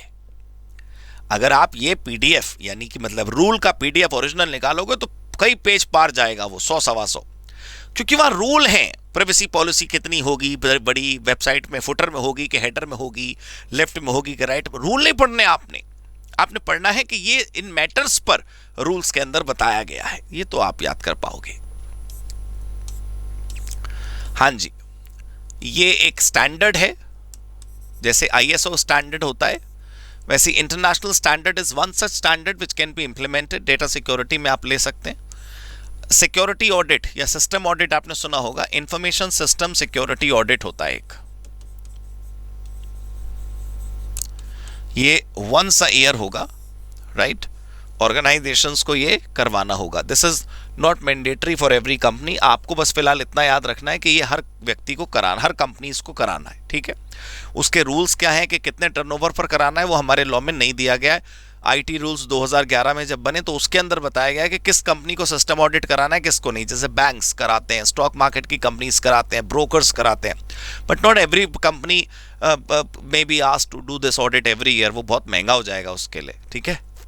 चलो अब हम पढ़ते हैं 10वें चैप्टर का दूसरा हिस्सा, business intelligence, BI, power BI से बीआई, राइट। डेटा प्राइवेसी और बिजनेस इंटेलिजेंस। देखो, business intelligence is something which we call output of the computer resource. Data registers में भी हो सकता है, डेटा कंप्यूटर्स में भी हो सकता है। डेटा एक्सेस करना रजिस्टर्स में फिजिकल भी हो सकता है, कंप्यूटर में भी हो सकता है, but when it comes to analyze the present data, this is intelligence, and that intelligence is better worked out in computers. BI can help you in decision making. Suppose you want to launch some kind of machine oil or engine oil, and you want data of the companies producing it, you want the pattern of the consumer behavior, तो ये analysis बहुत easily कर लेंगे आपके softwares, और ये बहुत मुश्किल से कर पाएंगे आप without using the tools. तो BI is is a process, technology driven process that helps you in taking decisions.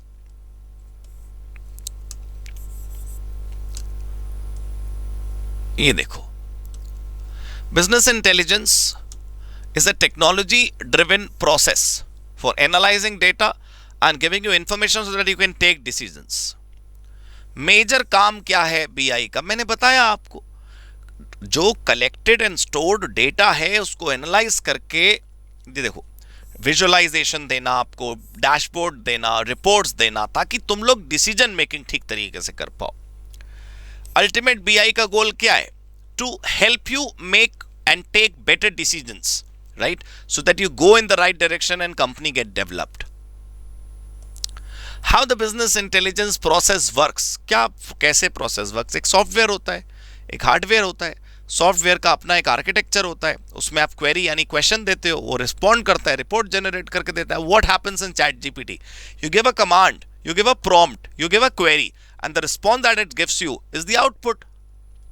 वो तो खैर देखने से आपको लग रहा होगा भारी सा क्वेश्चन है, लेकिन है सिंपल. ये देखो, दिसंबर 2023 में 7 नंबर का क्वेश्चन ये आ चुका है. The business intelligence has some process. What is that process? तो एक होता है business intelligence architecture, right. You set up a warehouse, a data warehouse, ठीक है, and in that warehouse you make that warehouse using hardware and software both. You need systematic kind of establishment. आपके पास एक ऐसा warehouse है जहां पर आप सारा डेटा स्टोर कर रहे हो, जिसके बाद वो एनालाइज होगा. आपको ध्यान रखने के लिए जो कुछ वर्ड्स हैं वो आप याद रख सकते हो यहां पर ना. हाँ, intelligence architecture includes more than just BI software, ठीक है. तो डेटा वेयरहाउस में रखते हैं और फिर उसके बाद इंडिविजुअली डिसीजन लेते समय उसकी मदद करते हैं. बीआई के स्टेप्स आप याद रखिएगा. पहले डेटा बनाया जाता है, फिर एनालिसिस करा जाता है, की परफॉर्मेंस इंडिकेटर डिस्ट्रीब्यूट होते हैं और फिर डिसीजन मेकिंग में उसे यूज किया जाता है. बीआई वर्किंग के चेंजेस ऐसा है दोस्तों के, ये जो बिजनेस इंटेलिजेंस है, पहले बहुत लिमिटेड लोग उसको यूज करते थे, जो आईटी एक्सपर्ट्स होते थे बस वही उसको यूज करते थे. आजकल ऐसा नहीं है. देखो, BI tools were primarily used by BI and IT professionals, but now business analyst, executives, workers, everybody is using in business intelligence software, क्योंकि अब ये सेल्फ सर्विस बन गया है. मार्केट में इतने सारे बीआई टूल्स हैं, मैं फिर आपको लगेगा मैं विज्ञापन कर रहा हूँ, लेकिन आप हमारा CFM कोर्स लीजिए, पावर बीआई पढ़ाते हैं मैम. उसमें पावर बीआई में डिसीजन मेकिंग के लिए जो डैशबोर्ड बनता है वो देखने से लगता है कि बस वो रंगीन से चित्र हैं, but that really helps in decision making, है ना. So there are tools that give you kind of process to analyze companies. Advantages of self service. Advantage क्या? सेल्फ सर्विस में आपको कोई ऑर्गेनाइजेशन हायर नहीं करनी, आप डेटा विजुअलाइजेशन डैशबोर्ड खुद बना सकते हो. यही सिखाते हैं हम उसमें CFM में. एडवांस एनालिटिक्स जो है, जैसे आप देखते होंगे आजकल डेटा एनालिटिक्स के बहुत कोर्सेज मार्केट में आपको नजर आएंगे. IIM और IITs are also conducting online and offline programme on data analytics. MBA in data analytics have also come. So why so? Because we need an advanced level of analytics. We need data mining, ठीक है, predictive analytics, text mining, statistical, big data. These are the few words. और पता है तुम लोग को final के लिए सजेस्ट करूं, ये जो भारी भारी शब्द है ना, इनको लिखा करो अपने उत्तर में. इनको लिखोगे ना, कमाल लगेगा तुम्हारा आंसर. मैं मानता हूं कि हम कोई शेक्सपियरियन अंग्रेजी नहीं लिख सकते, ठीक है, हम विलियम वर्ड्सवर्थ नहीं है, हम वो नहीं है, क्या कहते हैं उसे, शशि थरूर इंडिया में. लेकिन याद रखना है आपको कि ये कुछ अच्छे शब्द हैं जिनका आप प्रयोग कर सकते हैं, ठीक है. खैर, अच्छा ये भी ध्यान रखना कि advance analytics to an extent can be done by software, but not always. We need data scientists, we need statisticians, we need predictive modelers, we need skilled professionals to all this, ठीक है. आप जरा ध्यान रखिएगा. Why business intelligence is important is a very basic topic. भाई organisation के operations में मदद मिलती है, आपको डेटा से इंसाइट्स मिल जाती है which help you in decision making, और आपकी डिसीजन मेकिंग इम्पल्सिव नहीं होती, डेटा ड्रिवन होती है. कई बार आपको you look at the environment, you feel something else, but later on conclusion get something else. कई बार ऐसा होता है, आपको फील आता है कि ये प्रोडक्ट बढ़िया चलने वाला है, but when it comes to statistics तब पता चलता है कि नहीं भाई, हम कुछ गलत सोच रहे थे, फीलिंग से व्यापार नहीं चलने वाला। अब ये देखो एग्जाम में क्या क्वेश्चन आया, जून 24 में 7 नंबर का क्वेश्चन है। एक तो बीआई का मतलब बताइए और उसके बेनिफिट्स बताइए। तो बीआई का मतलब तो ऊपर वाले पैराग्राफ से उठा लेना, बेनिफिट्स ये रखे, स्पीड बढ़ती है, optimise process, increase efficiency, business problem पता चल जाती हैं, मार्केट ट्रेंड पता चलते हैं, स्ट्रैटेजी स्ट्रांग बन जाती है, high sale, high revenue, competitive edge over rivals, है ना, अच्छी सच्ची बातें, प्यारी प्यारी बातें। लेकिन अब एक बात बोलूँ, 7 नंबर में जैसे, तो तुम लोगों ने पक्का, अगर आप मेरी कोई ऐसा बच्चा सुन रहा है ये वाली क्लास जिसने पेपर दे रखा और उसका क्लियर नहीं हुआ, तो जब जून 24 में तुम लोग ने पेपर दिया होगा तो पक्का तुमने ये किया होगा कि 7 नंबर के क्वेश्चन में कई सारे तुमने पन्ने भरे होंगे, क्योंकि बेनिफिट्स तो तुम लपेटते हो भाई, इंस्टीट्यूट की किताब में इतना ही है, तो तुमको ध्यान रखना है, ये कुछ नैरो बेनिफिट है। अब 7 नंबर के क्वेश्चन में एक लाइन बीआई के मतलब में लिखना, बीआई के मीनिंग पे एग्जाम्पल देना हो दो, नहीं तो स्किप कर दो, और ये बेनिफिट्स, ये पूरा आंसर 1 सवा पेज में खत्म हो सकता है। और तुम लिख रहे होगे कि लंबा आंसर, तो फिर कहते हो साहब मैंने तो बहुत बढ़िया पेपर करा था, 34 नंबर आए हैं। तो क्या करें यार तुम्हारा फिर, है ना, ऐसे मत करा करो। चलो, types of business intelligence tools and application, I request you to please learn by heart this topic. BI के टूल जितने कैटेगरी के हैं ना, वो बहुत अंडर एस्टिमेट कर रही है दुनिया इस टॉपिक को। तुम लोग भी, बच्चे भी सारे, एग्जाम में मल्टीपल चॉइस में ये बहुत आएगा आने वाले दिनों में भर भर कर। वो क्या करेगा, ये देगा, इसके ऑप्शन बना देगा, या इसको क्वेश्चन में देगा, इसके 4 ऑप्शन बना देगा। तुमको पता रहना चाहिए बीआई के टूल कौन कौन से हैं और उनके कीवर्ड याद रखने हैं। देखो, जैसे पहले तुम यार एक बात समझ गए, बीआई का टूल मतलब एक प्रकार का software which gives you kind of report, which gives you kind of analysis of the data. That data, that analysis, that report, that software can be of various type. हर प्रकार के software की, हर प्रकार के BI tool की कुछ खास बात होगी। तुम वो खास बात का कीवर्ड बनाकर याद कर लो, कि जैसे ये वाला है ad hoc analysis, ad hoc analysis, तो यहां पर टेम्परेरी बेसिस, कैजुअल सॉल्यूशन, कुछ समय के लिए, फिलहाल क्या करें ये बताओ, वो जो देता है वो एड हॉक एनालिसिस। तो ऐसे कीवर्ड से याद करके जाओगे तो मल्टीपल चॉइस कभी खराब नहीं होगा। OLAP is online analytical processing, multiple dimensional data होता है तो इजीली कॉम्प्लेक्स प्रॉब्लम कैलकुलेट हो जाती है। मोबाइल बीआई जो सेलफोन में हो जाता है, स्मार्टफोन और टैबलेट के लिए, मतलब कम एनालिसिस, कम रिपोर्ट्स, जितनी एप्स हैं वहाँ पर इस्तेमाल होता है ये। रियल टाइम बीआई होता है, जैसे अप टू डेट व्यू, जैसे आपको मौसम का देखना है, कितने सेल हो गई, ठीक है, ये सब कुछ, और वो आप नहीं सर्च करते हो कुछ और वो फिर वही चीज़ दिखने लगती है, तो वो रियल टाइम में इम्पैक्ट करता है। ऑपरेशनल इंटेलिजेंस यहाँ पर आप हाईलाइट करो, फ्रंट लाइन वर्कर्स के लिए होता है ये, फ्रंट लाइन मैनेजर्स के लिए। ओपन सोर्स बीआई होता है जहाँ पर आप कम्युनिटी एडिशन और कमर्शियल रिलीज, यानी कि 2 वर्जन लिखा है कहीं पे, हाँ, मतलब कुछ सॉफ्टवेयर ऐसे हैं जिनका एक तो पेड वर्जन होता है और एक फ्री वर्जन होता है। फ्री वर्जन में थोड़े से फीचर्स होते हैं, पेड में ज़्यादा होते हैं, ये वो है open source BI. Embedded BI होता है एक सॉफ्टवेयर में दूसरा सॉफ्टवेयर पहले से एम्बेडेड हो। ये है देखो, put BI and data visualisation functionality directly into business applications, ठीक है। कोलैबोरेटिव बीआई, जहां पे 2 अलग अलग यूजर्स वर्क टुगेदर, देखो different users work together. Location intelligence, जो आपको बताती है कि जहां पर आप जाना चाहते हैं वहां कितना ट्रैफिक है। Map based visualisation, Google maps ये हैं। फिर types of business intelligence tool and applications, modern वाले में ना जो यहां पर है, आप ये ध्यान रखना कि जो बीआई है, उस बीआई के जितने भी तुमने नाम देखे अभी, वो यूज के हिसाब से थे। वो बीआई टूल कहाँ यूज हो रहा है या उसको कौन यूज कर रहा है, उसके हिसाब से यहां पर सारा का सारा मतलब था। मॉडर्न बीआई प्लेटफॉर्म, मुझे लगता है कि मॉडर्न बीआई टूल के हिसाब से ना एग्जाम में अलग से भी क्वेश्चन आ सकता है। ये हेडिंग शायद यहाँ पे रिपीट कॉपी हो गई टाइप्स वाली, हमें मॉडर्न बीआई यहाँ पर पढ़ना है। मॉडर्न बीआई में आपको वो बताएगा कि क्या चीज मॉडर्न है। तो एक तो विजुअलाइजेशन आजकल बहुत अच्छी है, देखो चार्ट्स और इन्फोग्राफिक्स आजकल आ गए, आप सिंपल रिपोर्ट्स नहीं देते हो, ठीक है। बीआई डैशबोर्ड्स आजकल अच्छे बन गए हैं, स्टोरी टेलिंग के रूप में हम डेटा एनालाइज करते हैं, जैसे एक कोई केस स्टडी टाइप ले ली और उसको कहानी के रूप में अपनी प्रेजेंटेशन में पुट कर दिया।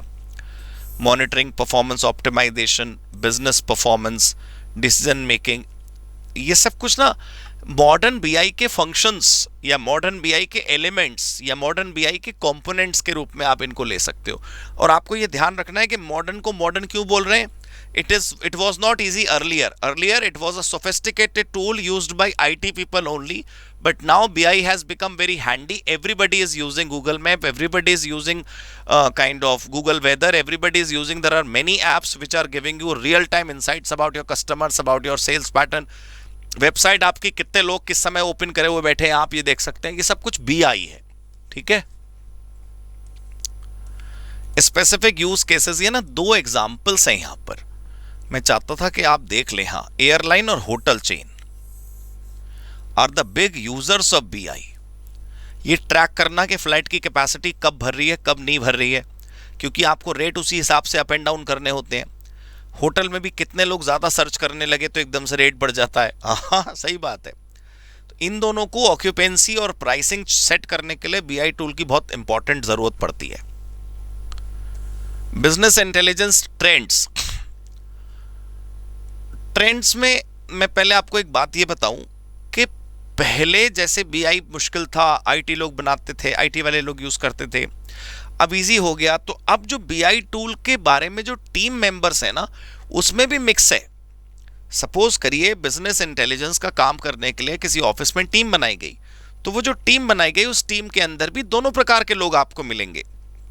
पहला आईटी प्रोफेशनल्स और दूसरा जो नॉर्मल वर्कर्स हैं। देखो टीम मेंबर्स, यहां क्या लिखा है, in addition to BI managers business intelligence team include a mix of BI architect, BI developer, analyst, specialist. ये लोग क्लोजली काम करते हैं किन के साथ, प्रोडक्शन पीपल के साथ, मैनेजमेंट पीपल के साथ, यानी कि आईटी और नॉन आईटी की टीम मिलकर काम करती है आजकल। मॉडर्न अप्रोच क्या है ये थोड़ा सा याद रखना। Number of organisations are replacing traditional waterfall development model with agile BI. क्या फर्क होता है ट्रेडिशनल वाटरफॉल डेवलपमेंट और एजाइल बीआई में? एजाइल मॉडल में आप अलग अलग कंपोनेंट वाइज डेवलप करते हैं और बाद में मॉड्यूलर अप्रोच से उसको यूज करने लगते हैं। छोटे छोटे देखो ब्रेक करते हैं आप स्मॉल चंक्स में और उनके ऊपर काम करते हैं। तो हमारा 10.2 पूरा हो गया। अब हम करेंगे साइबर क्राइम। मैं एक बात यहां पर कहना चाहता हूं, आप ये ध्यान रखिएगा कि बीआई हो या साइबर लॉ, इसका कंटेंट आपको गूगल पर बहुत मिल जाएगा। जैसे किसी बच्चे का दिल लग जाता है, मान लो टॉपिक में किसी को बहुत फैसिनेटिंग लगता है, तो वो अपनी मर्जी से बहुत कुछ लिखने लगता है। जैसे मैं आपको एक फॉर एग्जांपल बताऊं, एक होता है हैकिंग, एक होता है क्रैकिंग। हैकिंग और क्रैकिंग में डिफरेंस है कि आपने किसी का कंप्यूटर एक्सेस किया और बस इंफॉर्मेशन रिट्रीव करके लीक करके ले आए, ये हैकिंग है। Cracking is you access the computer just like hacking and then you destroyed the destination computer या उसका सॉफ्टवेयर है, उसका डेटा। इसके ऊपर कोई बच्चा लिखना चाहे तो बहुत बड़ा पैराग्राफ लिख सकता है। हमारे यहाँ 2 लाइनें केवल। बीआई की कैटेगरीज कोई बच्चा लिखने बैठे ना तो बहुत सारी बीआई की कैटेगरीज लिख सकता है। उतना नहीं जाना है तुमने, तुम फाइनल में लेवल पर ये समझ चुके होगे कि लंबे आंसर खींचने से नंबर नहीं मिलते, मिल रहे होते तो मैं तुमसे कह देता लंबे आंसर लिखो, ठीक है।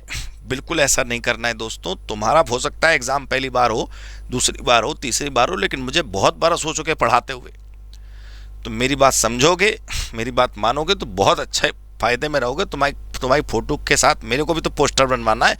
देखो भाई के 80 नंबर आए, 90 नंबर आए, 70 नंबर आए, 60 नंबर आए, पास हो गए, ठीक है। 24-24 जिन बच्चों के नंबर आ रहे हैं, इसका मतलब उनके तो ऑब्जेक्टिव भी ठीक नहीं हो पाए ना, ये सोचें आप।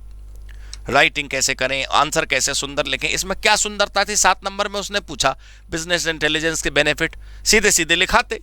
तुम्हारा पेपर आजकल कम आता है केस स्टडी वाला, डायरेक्ट ज़्यादा आता है। तो फोकस करो कॉन्सेप्ट क्लैरिटी पर। कॉन्सेप्ट क्लियर होगा तो सब कुछ क्लियर हो जाएगा। अब फिलहाल ये साइबर लॉ पढ़ते हैं, मतलब साइबर लॉ नहीं, साइबर क्राइम, ठीक है।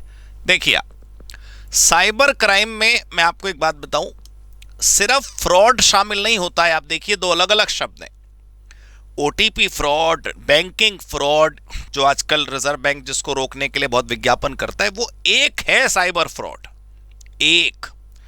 उसके अलावा मैं आपको दिखाता हूं, आपने देख रखा हो अगर, लिस्ट कितनी लंबी है साइबर फ्रॉड की, साइबर क्राइम की। व्हाट इज साइबर क्राइम, पहले तो एग्जाम के लिए डेफिनेशन देखो। मेरे को कई बार ही लगता है कि ये पेपर में उनको पूछना चाहिए। साइबर क्राइम की exact definition, criminal activity in which computers या फिर कंप्यूटर नेटवर्क या तो टूल है या टारगेट है या फिर क्रिमिनल एक्टिविटी का प्लेस है। मतलब कोई भी criminal activity in which either we are using computer as a tool or computer, we are targeting to destroy or to do something in that computer, or we are using the computer as a place of criminal activity. I mean internet पर virtually हमने जगह बना ली अपना crime करने की। ये this is the cyber crime. Examples can be credit card fraud, phishing, bank robbery, illegal downloading, industrial espionage, child pornography, kidnapping children via chat room, scam, cyber terrorism, creation of viruses. These are all examples of cyber crime. Next is increasing rate of cyber crime. बढ़ते ही जा रहे हैं, है ना। It has become a new fashion. fraud call करना, खाता खाली कर देना, the increasing use of computer. जैसे सोसाइटी में कंप्यूटर बढ़ रहे हैं, वैसी सोसाइटी में कंप्यूटर से प्रयोग होने वाले क्राइम बढ़ रहे हैं।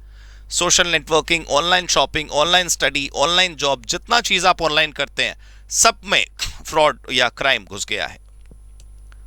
How cyber crime is different, फालतू का सवाल है, how cyber crime is different. अरे भाई cyber crime is different because it happens in cloud, it happens virtually, you can't catch the thief right here. वो उसको थोड़ा मुश्किल आपके लिए हो सकती है उसको करना, बाकी करते तो वही इंसान ही है। In India, cybercrime is increasing with the increased use of information and communication technology. हाँ, टाइप ऑफ साइबर क्राइम में ना, आप मेरे हिसाब से ये टॉपिक बहुत इंपॉर्टेंट है। See there are 3 categories of cyber crime. There are 3 categories of cyber crime and every category has certain sub categories और सब टाइप्स।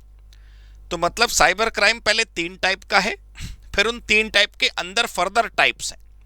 मेरा प्रार्थना यह है कि जैसे आपने पावर बीआई मतलब बीआई के नाम, बीआई के टाइप्स जो थे उनको आपने अच्छे से याद करना था ना कीवर्ड के साथ, वैसे ही आप साइबर क्राइम के जो अभी लिस्ट आएगी उसको भी आप एग्जाम्पल्स के साथ याद करिएगा। पहले मैं आपको कैटेगरी दिखाता हूं। पहला साइबर क्राइम जो इंसानों के अगेंस्ट है, दूसरा प्रॉपर्टी के अगेंस्ट है, तीसरा सरकार के अगेंस्ट है। और इन तीनों कैटेगरी में पहले में you try to give loss to somebody, you try to destroy the records of someone. Second, you try to do harm to some property. Third is you try to do harm with some government. तो इनके further अब देखो ये further details है। तो मैं कह रहा था इनका कीवर्ड जरूर याद करके जाना। जैसे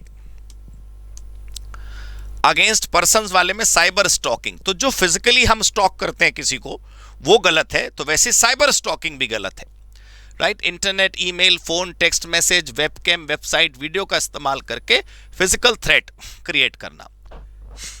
obscenity, right, indecent exposure of pornography, defamation, right, मानहानि करना। आपका अकाउंट हैक करके आपका ईमेल से किसी को ईमेल भेज दिया तो आपका बात खराब हुआ। हैकिंग, अनऑथराइज्ड एक्सेस या अनऑथराइज्ड कंट्रोल, राइट। स्पूफिंग जानते हैं आप, एक ऐसा ईमेल विच मिसरिप्रेजेंट्स इट्स ओरिजिन, आता कहीं से है और दिखता कहीं और से है, ताकि हम पहचान ना पाए कि किसने भेजा है ये। व्हाट इज कार्डिंग, ये देखो, debit card and credit card used by criminals for their monetary benefit, झूठे एटीएम कार्ड, नकली ATM card. Fraud, cyber crime, जैसे पासवर्ड चोरी कर लिया, डेटा स्टोरेज कर लिया। थ्रेट, थ्रेट होता है कि भाई मतलब ईमेल के माध्यम से या एसएमएस के माध्यम से, व्हाट्सएप के माध्यम से किडनैपिंग की थ्रेट्स चली गई, बॉम्ब थ्रेट्स चले जाते हैं, ये सब कुछ। साइबर क्राइम अगेंस्ट प्रॉपर्टी, पहला है स्क्वैटिंग। What is squatting? एक डोमेन नेम है CA राघव गोयल मान लो .in या .com, तो वो दो लोग क्लेम करने लगे। ये देखो, claiming, 2 persons claim for the same domain. ठीक है। वैंडलिज्म क्या होता है? सिंपल डिस्ट्रॉय करना, डैमेज करना दूसरे के कंप्यूटर रिसोर्सेस को। हैकिंग आप जानते ही हैं, hacktivism attacks include famous Twitter blogging platform by unauthorised access. खैर, virus is a program. Virus is specifically a program. Sometimes it gets auto-generated, but sometimes it is created deliberately. जो किसी दूसरे valid programme के साथ attach हो जाता है और फिर नेटवर्क में फैल जाता है, राइट? ट्रेसपास फिजिकली क्या होता है? किसी दूसरे की संपत्ति पर को प्रयोग करना, उधर से गुजरना, उधर जाना, उसको यूज करने लगना, वो ये है। Without the authorisation you are using some other resources. Now cyber crime against government, terrorism में कंप्यूटर का प्रयोग बहुत है। सेंसिटिव इंफॉर्मेशन जो देश के अथॉरिटीज के कंप्यूटर्स में है, उसका किसी के पास एक्सेस हो जाए और तो गलत है ही, राइट? देखो, कॉमन फॉर्म क्या है? Denial of service attack, hate websites, hate emails, sensitive computer network पर अटैक। वॉरफेयर जानते हैं आप? वॉरफेयर क्या है? Politically motivated hacking to damage and spying. मतलब सपोज एक रूलिंग पार्टी दूसरे दलों के नेताओं को स्पाई कर रहा है, it is a form of information warfare, right? Unauthorised information में ये एग्जांपल्स दिए हुए हैं: tampering, hacking, obscene, publish, unauthorised access. खैर, cyber law to protect cyber crime. Cyber law हमारे देश में वही आईटी एक्ट है, और आईटी एक्ट में ये सब कुछ पनिशेबल बनाया गया है। और आपको ये भी ध्यान रखना है कि अभी इंस्टीट्यूट की बुक में इंडियन पीनल कोड वर्ड ही है। वैसे इंडियन पीनल कोड खत्म होकर भारतीय न्याय संहिता BNS आ गया है, बट आप IPC ही लिखिएगा अभी। Now various offences related to internet which have been made punishable under the IT act and other act. ये जरा मेरी बात ध्यान से सुनना। जून 23 में, अच्छा है ये क्वेश्चन और रिपीट होने के भी इसके चांसेस हैं, 5 साइबर क्राइम पूछे गए थे IPC और स्पेशल लॉ में। तो पहले तो आपको ध्यान रखना है कि ये, इसका मतलब क्या हुआ? 2 प्रकार के अपराध हो गए, 2 प्रकार के साइबर क्राइम हो गए। एक वो जिनकी लिस्ट आईटी एक्ट में लिखी है कि ये नहीं करनी, दूसरा जिनके बारे में अन्य कानूनों में बताया गया है। अन्य कानून जैसे कि IPC, उसकी जगह BNS आ गया, भारतीय न्याय संहिता, और उसके अलावा भी कानून हो सकते हैं। तो ये लिस्ट हमने यहां पर आपके लिए दे रखी है। आईटी एक्ट वाले क्राइम वही है जो ऊपर मैंने आपको लिस्ट सुनाई थी। Cyber crime under IPC and special law, उसकी लिस्ट ये रही। ठीक है, अब इनके कोई मतलब यार आपको नहीं देखने। स्पेशल एक्ट वाले ये रहे, IPC वाले ये रहे, और आईटी एक्ट वाले ये रहे। मैं बार बार आपको प्रार्थना कर रहा हूं, ज्यादा एडवांस होने की जरूरत नहीं है कि IPC की जगह भारतीय न्याय संहिता लिखाओ पेपर में। इंस्टीट्यूट की बुक में अभी IPC वर्ड ही यूज हो रहा है। आप सिक्योरिटी के लिए चाहें तो IPC ब्रैकेट में लिख लीजिए, which is now known as Bharatiya Nyaya संहिता, क्योंकि सेक्शन नंबर भी तो चेंज हो गए ना। ये कह रहा था मैं। तो साइबर लॉ वाला चैप्टर हमारा कंप्लीट हो गया दोस्तों। So congratulations, right? Cyber law is done. Welcome back to the another chapter called money laundering. Chapter का नाम वैसे है prevention of money laundering act, right? PMLA, लेकिन आपका जो इंस्टीट्यूट का बुक है उसमें एंटी मनी लॉन्ड्रिंग करके लिखा हुआ है। तो एंटी मनी लॉन्ड्रिंग या prevention of money laundering act, कुछ भी आप कह सकते हैं। This chapter has come every time, almost every time in every exam except for 1 or 2 cases. देखो, इस चैप्टर के अंदर आप ध्यान दीजिए कि ये जून 17 4 नंबर, फिर 4 6 2 9 4 6 5 8, दिसंबर 23 0। तो हमेशा आया, एक बार बिजली गिर गई नहीं आया। फिर उसके बाद जून 24 में सिर्फ 3 नंबर का आया। तो अब अगले अटेम्प्ट में, तुम्हारे अटेम्प्ट में कितने का आएगा ईश्वर जाने, लेकिन हमें पूरा चैप्टर अच्छे से रिवाइज करके ही जाना है। पहला प्रोविजन हमारे पास है, डर्टी मनी किसे कहते हैं। डर्टी मनी किसे कहते हैं ये समझने के लिए आपको पढ़ना चाहिए कि डर्टी मनी आती कहाँ से है। अगर आपने कोई ऑफेंस किया, क्रिमिनल एक्टिविटी करी और उससे धन कमाया, तो इसका मतलब अगर सोर्स गलत है तो वो पैसा गलत है। धन अपने आप में सही और गलत नहीं होता, पैसा अपने आप में सही और गलत नहीं है। Money in itself is not good और bad, the source from where you are earning this is good और बैड, राइट। तो यहां पर ध्यान से देखिए, illegal arm sale, smuggling, drug trafficking, prostitution rings, इन सब से काला धन जमा होता है और उस काले धन को डर्टी मनी कहते हैं। नाउ द प्रॉब्लम इज, अगर वो काला धन आपको केवल अलमारियों में, संदूकों में, बिल्डिंग के अंदर या कहीं और छुपा के रखना हो, you are not going to use it, तब तो कोई लोड नहीं है, आप पैसा इकट्ठा करते रहिए। But you have to spend it. If you want to spend it, how can you spend it? आपका ITR तो 2.5 लाख रुपए का है, कांड कर करके 300 करोड़ जमा कर लिया आपने, उसे खर्च कैसे करेंगे? तो you need to convert that black money into white money so that it looks like white money, ठीक है। तो money laundering is a process of conversion of proceeds of crime into legitimate funds, ठीक है। Money laundering की definition आप please अच्छे से याद करके जाइएगा, एग्जाम के हिसाब से मेरे को लगता है बहुत कीमती है। मनी लॉन्ड्रिंग एक्ट के मुताबिक money laundering is any process और एक्टिविटी जो जुड़ी हुई है, कनेक्टेड है किससे? काले धन से, प्रोसीड्स ऑफ क्राइम। उस मनी को कंसील यानी कि छिपाना, उस मनी को पजेस यानी अपने पास रखना, एक्वायर करना या यूज करना, और ऐसे क्लेम करना, ऐसे प्रोजेक्ट करना, ऐसे दिखाना कि ये अनटेंटेड है, ये तो लेजिटिमेट है, ये तो लीगल है, ये तो सही है, इसको बोलते हैं मनी लॉन्ड्रिंग, राइट।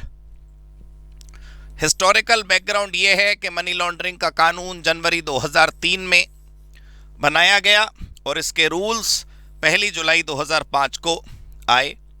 ये कानून पूरे भारत पर लगता है। It extends to whole of India including the state of Jammu and Kashmir. ये क्या हेडिंग आ गई? कॉम्पिटिशन कमीशन ऑफ इंडिया नहीं है, दिस इज अमेंडमेंट। वो हुआ ये होगा ना कि कॉम्पिटिशन एक्ट के चेंजेस करके ये वाली फाइल डेवलप करी गई होगी। खैर, इस चैप्टर का अमेंडमेंट करा गया 1 जून 2009 में और उसके बाद फिर 2013 में 15 फरवरी को इस चैप्टर को चेंज किया गया। इंटरनेशनल ऑब्लिगेशंस के अंदर यहाँ पर लिखा है कि जो हमने ये कानून बनाया, हमारी सरकार ने जो 2002 में ये कानून बनाया, वो इसलिए बनाया क्योंकि हमारी अंतर्राष्ट्रीय समाज में इस बात की जिम्मेदारी, इस बात का मोरल ऑब्लिगेशन हमारे ऊपर है कि हमें ये कानून बनाना चाहिए, क्योंकि हम political declaration and global programme of action के मेंबर हैं। General assembly of United Nations ने ये प्रोग्राम लॉन्च किया। General assembly of United Nations ने सभी देशों से अपील करी कि आप मनी लॉन्ड्रिंग रोकिए, क्योंकि मनी लॉन्ड्रिंग का इंटरनेशनल टेररिज्म पर बहुत असर पड़ता है। मनी लॉन्ड्रिंग से flow of capital, flow of currency और फॉरेक्स पर बहुत असर पड़ता है, और मनी लॉन्ड्रिंग पूरे अंतर्राष्ट्रीय जगत को असर डालती है। इसलिए इस कानून का जो स्ट्रक्चर है वो क्या है, ये मल्टीपल चॉइस में आपके काम आ सकती हैं बातें। इस एक्ट में 10 चैप्टर्स हैं, 75 सेक्शंस हैं, एक शेड्यूल है और उसके 5 हिस्से हैं। अब यहां पर देखिए, चैप्टर तो 10 हैं, मनी लॉन्ड्रिंग के असली कानून के अंतर्गत 10 चैप्टर है, लेकिन 10 की जानकारी नहीं दे रखी है, सिर्फ शुरू के 5 चैप्टर्स की जानकारी दे रखी है। यहां पर chapter 1, chapter 2, chapter 3, chapter 4, chapter 5। तो आप याद करके जाएंगे कि चैप्टर 1 किससे रिलेटेड है? Short title, extent and commencement. Chapter 2 किससे रिलेटेड है? Offence and punishment. चैप्टर 3 किससे रिलेटेड है? Attachment, adjudication, confiscation. चैप्टर 4 किससे रिलेटेड है? बैंकिंग कंपनी, फाइनेंशियल कंपनीज या इंटरमीडियरीज की ऑब्लिगेशन से रिलेटेड है। चैप्टर 5 सम्मन, सर्चेस और सीजर से रिलेटेड है। तो सिर्फ 24 सेक्शन तक का ही यहाँ पर डिटेल गिवन है, उसके आगे का जानकारी नहीं गिवन है, तो आपको भी याद करने का जरूरत नहीं है।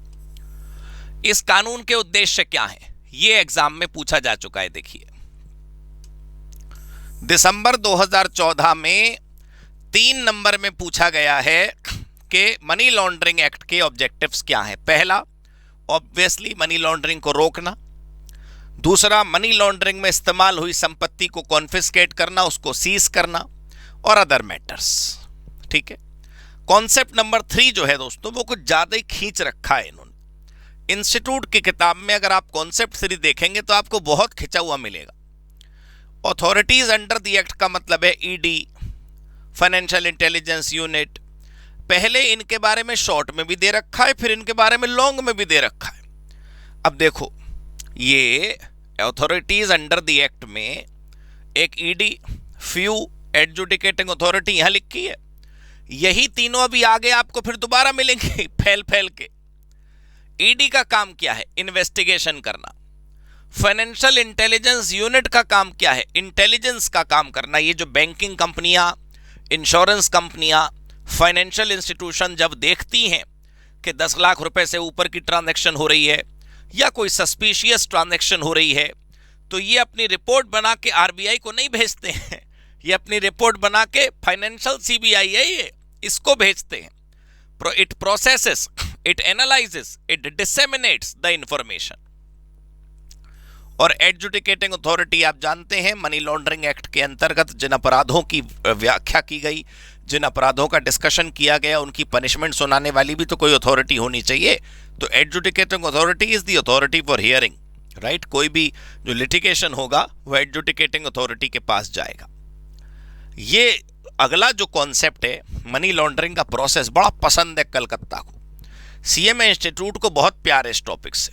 ये देखिए, जून 2023 में पूछा 5 नंबर में, फिर जून 24 में बदमाशों ने फिर पूछ लिया 3 नंबर में। अब तुम मुझे बताओ तुम क्या करते हो, मुझे पता है। 5 नंबर में पूछा है तो क्या स्टेप 5 कर दोगे? 3 ही स्टेप्स होते हैं मनी लॉन्ड्रिंग के। तो 3 नंबर में भी भाई साहब 3 ही है, 5 नंबर में भी 3 ही है। खींच के देखो, बड़ा आंसर मत लिखो, तुम फाइनल में हो। इस पेपर के ठीक अगले दिन बाद तुम्हारा शायद फाइनेंशियल मैनेजमेंट का पेपर होता है, उसका ध्यान रखा करो, उस पर फोकस करना। इसको ज्यादा लंबा लिखकर थकने की जरूरत नहीं है, उतना ही लिखना है जितना पेपर वाले ने पूछा है। अच्छा, मैंने देखो इस प्रोसेस को और बहुत अच्छे से इलेबोरेट करने की कोशिश करी है। 3 स्टेप्स होते हैं, आप जानते हैं, प्लेसमेंट, लेयरिंग और इंटीग्रेशन। मैंने तीनों स्टेप्स को 2-2 हिस्सों में समझाया है। प्लेसमेंट का मतलब, मनी लॉन्डरर क्या करता है? इलीगल फंड को फाइनेंशियल सिस्टम में लॉन्च करता है। कैसे करता है? फिर ये नीचे लिखा है। लेयरिंग किसे कहते हैं? मनी लॉन्ड्रिंग करने वाला मनी लॉन्डरर क्या करता है? इस प्रकार की सीरीज निकालता है कन्वर्जन की, ट्रांजैक्शंस की, कि जिनसे आइडेंटिटी छिप जाए, ये पैसा आया कहां से। और आखिरी स्टेप है इंटीग्रेशन। यहां पर फंड लेजिटिमेट बन जाते हैं। जैसे मान लो आपने झूठे होटल खोल दिए, बहुत सारे एजुकेशनल इंस्टीट्यूशंस, एनजीओ, संस्थाएं, और उनके माध्यम से पैसा घुमा दिया और उस पर टैक्स दे दिया, तो आप तो नंबर 1 हो गए। ये लगा कि भाई आप तो अर्न कर रहे हो, लेकिन वो अर्न वर्न नहीं कर रहे थे, वो ड्रग ट्रैफिकिंग का पैसा था जिस पर टैक्स दे दिया आपने। खैर, मनी लॉन्ड्रिंग का ऑफेंस, यहां पर आपको यह ध्यान रखना है कि मेरे हिसाब से ये टॉपिक बहुत इंपॉर्टेंट है, इसकी संभावना बहुत ज्यादा है। मुझे निराश करा हमेशा कलकत्ता ने जब ये टॉपिक नहीं पूछा अपने एग्जाम में। मनी लॉन्ड्रिंग के केस में झगड़ा यह है कि जो मनी लॉन्ड्रिंग करता है दोस्तों, वो तो फंसता है ही, लेकिन वो क्या कहते हैं उसे, मशहूर काजल की कोठरी में हाथ तो काले होंगे ही ना, कोई कितना ही आदमी ईमानदार हो। अगर मनी लॉन्ड्रर को आप पकड़ेंगे तो वो तो अपराधी है ही, मनी लॉन्ड्रर के साथ जुड़े हुए लोग भी अपराधी हैं। कैसे? देखो, कौन कौन अपराधी माना जाता है? जिसने डायरेक्टली या इनडायरेक्टली अटेम्प्ट किया मनी लॉन्ड्रिंग करने का, वो तो अपराधी मेन है ही। जिसने अपराधी को असिस्ट किया, वो भी अपराधी है।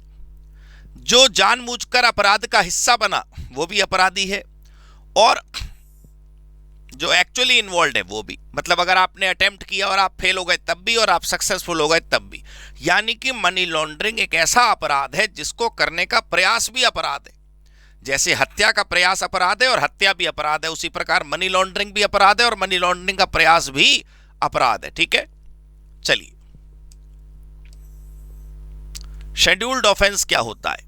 एक मिनट, थोड़ी देर मेरी बात समझो पहले। तुम्हें याद है ना मैंने क्या कहा था चैप्टर की शुरुआत में? हमने क्राइम करा, मान लो हमने दवाइयों की खरीद फरोख्त करी, ड्रग ट्रैफिकिंग करी, दवाई कह रहा हूं, सॉरी, ड्रग मतलब ड्रग, खैर। तो हमने ड्रग्स बेची, खरीदी, हमने उससे पैसा कमाया, कितना, 300 करोड़, ठीक है, मोटे व्यापारी है ना ड्रग्स के हम। अब 300 करोड़ रुपया जो हमने दोस्तों कमाया, हम, आपको याद है ना मैं क्या बता रहा था कि वो 300 करोड़ रुपए जो इकट्ठे हो गए वो डर्टी मनी हो गए। फिर हमने उसको कन्वर्ट करा, मनी लॉन्ड्रिंग करके उसको लीगल फंड्स में कन्वर्ट कर दिया। तो डियर, दो अपराध हुए तुम्हारे। एक तो वो अपराध जिससे काला धन कमाया, ड्रग्स बेची तुमने, और फिर काले धन को सफेद में कन्वर्ट करने का प्रयास किया, ये सफल हो गए। दो अपराध है ना। तो जो पहला अपराध जिससे पैसे पैदा हुए, जब तक वो नहीं होगा तो मनी लॉन्ड्रिंग होगी ही नहीं। इसका मतलब जड़ मनी लॉन्ड्रिंग नहीं है, जड़ है क्राइम। न ड्रग्स बिकती, न बच्चे किडनैप होते, न टेररिज्म होता। मतलब जो अपराध करे जिससे काला धन कमाया, अगर वो रुक जाते तो मनी लॉन्ड्रिंग में रुक जाएगी। इसलिए उन अपराधों को बोलते हैं प्रेडिकेट ऑफेंस, और उनकी लिस्ट लॉ में लिखी हुई है, इसलिए उसे बोलते हैं शेड्यूल्ड ऑफेंस। समझे आप? शेड्यूल्ड ऑफेंस ही जड़ है मनी लॉन्ड्रिंग का। शेड्यूल्ड ऑफेंस में 3 पार्ट है, part A B C. Part A के अंदर कौन से अपराध है? इंडियन पीनल कोड वाले, narcotic drugs, explosive substances, unlawful activities, arms act, मतलब 28 पैराग्राफ है। Wildlife, immoral traffic, prevention of corruption, explosive antiquities and arts. Part B में वो अपराध आते हैं जो 1 करोड़ रुपए से ज्यादा के हैं। पार्ट सी में इंटरनेशनल क्राइम्स आते हैं। अब तुम समझे मैं बताना क्या चाह रहा हूं? ये करोगे, उससे जो पैसा आएगा वो प्रोसीड्स ऑफ क्राइम है। ये अपराध पहले हुए इसलिए प्रेडिकेट ऑफेंस है, या लिस्ट में लिखे इसलिए ये शेड्यूल्ड ऑफेंस है। इनसे पैदा हुए पैसे यानी प्रोसीड्स ऑफ क्राइम को जब तुम कन्वर्ट करोगे तो वो कहलाता है क्या? बताइए, वो क्या है? प्लीज बताएं फटाफट। वो है मनी लॉन्ड्रिंग। चलिए, प्रेडिकेट ऑफेंस मैं बता चुका। अब इस पर देखिए क्वेश्चन एग्जाम में, दिसंबर 2021 में 5 नंबर का क्वेश्चन है, state on the nature of liability caused on an offense committed under prevention of money laundering. There are 2 types of liability, one civil, one criminal. आपने जो अपराध किया जिससे पैसा कमाया, ड्रग्स बेची, एक तो वो क्रिमिनल लाइबिलिटी, फिर आपने मनी लॉन्ड्रिंग करके उसको सफेद करने की कोशिश करी, दूसरी लाइबिलिटी सिविल। तो भूलना मत, मल्टीपल चॉइस में हो सकता है ये आ जाए। अपराध जिससे पैसा कमाया वो क्रिमिनल लाइबिलिटी है, मनी लॉन्ड्रिंग एक सिविल लाइबिलिटी है। So there are 2 types of liability attached with money laundering act. Punishment for the offence of money laundering, इसके ऊपर एग्जाम में क्वेश्चन है, मैं भी आपको दिखाता हूं। कम से कम 3 साल की जेल होगी, ठीक, रिगरस इंप्रिजनमेंट होगी, मैक्सिमम 7 ईयर्स की होगी। अगर जो तुमने काला धन कमाया वो नारकोटिक्स ड्रग्स से कमाया तो 7 साल की जगह 10 साल तक की जेल हो सकती है आपको। ये देखो कब कब आया एग्जाम में क्वेश्चन, यार तुम पढ़ लेना प्लीज। हाँ, बहुत ईजी है, सिंपल थ्योरी लिखी है। जून 2018 में 3 नंबर का क्वेश्चन, आपको बताना है पनिशमेंट क्या है, ये उसका आंसर लिखा है। फिर दोबारा दिसंबर 2015 में 4 नंबर का क्वेश्चन पनिशमेंट के ऊपर। जून 2016 में 5 नंबर का क्वेश्चन पनिशमेंट के ऊपर। अच्छा, जो ये वाला क्वेश्चन है ना, ये 1 मिनट में आपको बताऊं, ये क्वेश्चन जेल की जगह बेल का है। बेल का टॉपिक इस बार के स्टडी मेट में है ही नहीं, तुम चेक कर लो, लेकिन फिर भी मैंने यहां रख दिया है।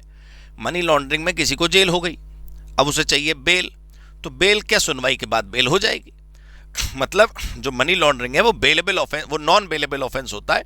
पहले कोर्ट में सुनवाई होगी फिर बेल होगी। नॉन बेलेबल का मतलब पहले कोर्ट में सुनवाई, नॉन बेलेबल का मतलब ये नहीं कि बेल ही नहीं हो सकती। Money laundering is a non bailable offence, जिसका मतलब है कि पुलिस अपने मर्जी से बेल नहीं कर सकती, कोर्ट ऑर्डर आएगा तब बेल होगी। लेकिन ये नॉन बेलेबल ऑफेंस बेलेबल बन जाता है अगर आरोपी की उम्र 16 वर्ष से नीचे है, या फिर आरोपी महिला है, या फिर आरोपी बीमार है। मैं दोबारा रिपीट कर देता हूं शॉर्ट में, मनी लॉन्ड्रिंग का अपराध एक नॉन बेलेबल ऑफेंस है, बिना कचहरी के सुनवाई के बेल नहीं हो सकती। लेकिन बेल हो सकती है अगर जो आरोपी है वो उसकी उम्र 16 वर्ष से कम है, वो महिला है, या फिर वो बीमार है। ठीक है। What about the property generated out of the proceeds of crime? Confiscate हो जाएगी, बात खत्म। अच्छा, यहां पर यार ये भी लिख लो, मेरी टीम इसको सुन रही हो तो ध्यान रखे कि इसको टाइप भी करवा दें। 180 दिन तक का कॉन्फिस्केशन हो सकता है बस। जैसे मनी लॉन्ड्रिंग से संपत्ति कोई पाई गई, मान लो आपने 300 करोड़ रुपए में से 100 करोड़ का एक बंगला खरीद लिया किसी बड़ी जगह में। अब वो 100 करोड़ रुपए का जो तुमने बंगला खरीदा वो अटैच करना है डिपार्टमेंट ने, ईडी ने, कि ये वही संपत्ति है जो आपने मनी लॉन्ड्रिंग के पैसे से खरीदी है। तो दो अटैचमेंट होते हैं, एक होता है फाइनल अटैचमेंट, परमानेंट अटैचमेंट, उसमें तो सरकार सील लगा के चली जाएगी, आप बंगला यूज नहीं कर सकते।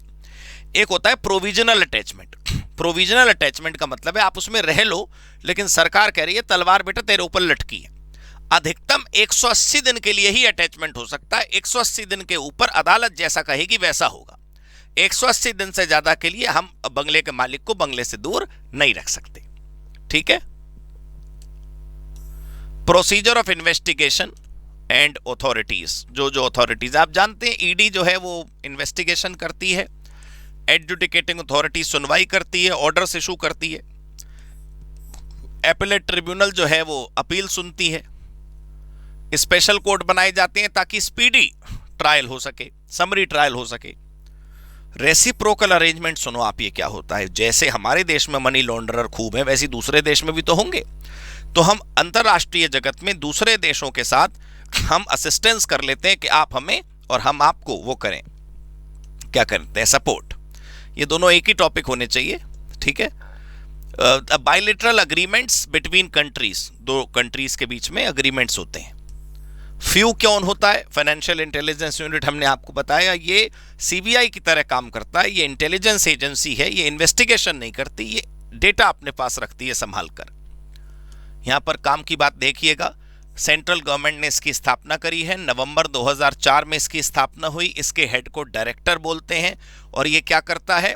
ये रिपोर्ट रिसीव करता है किससे? बैंकिंग कंपनियों से, इंश्योरेंस कंपनी से, यानी कि इंटरमीडियरीज से। चलो अब मैं ये बता रहा था, देखो टॉपिक खींचा नहीं खींचा। ईडी को लेकर फिर अलग से टॉपिक है।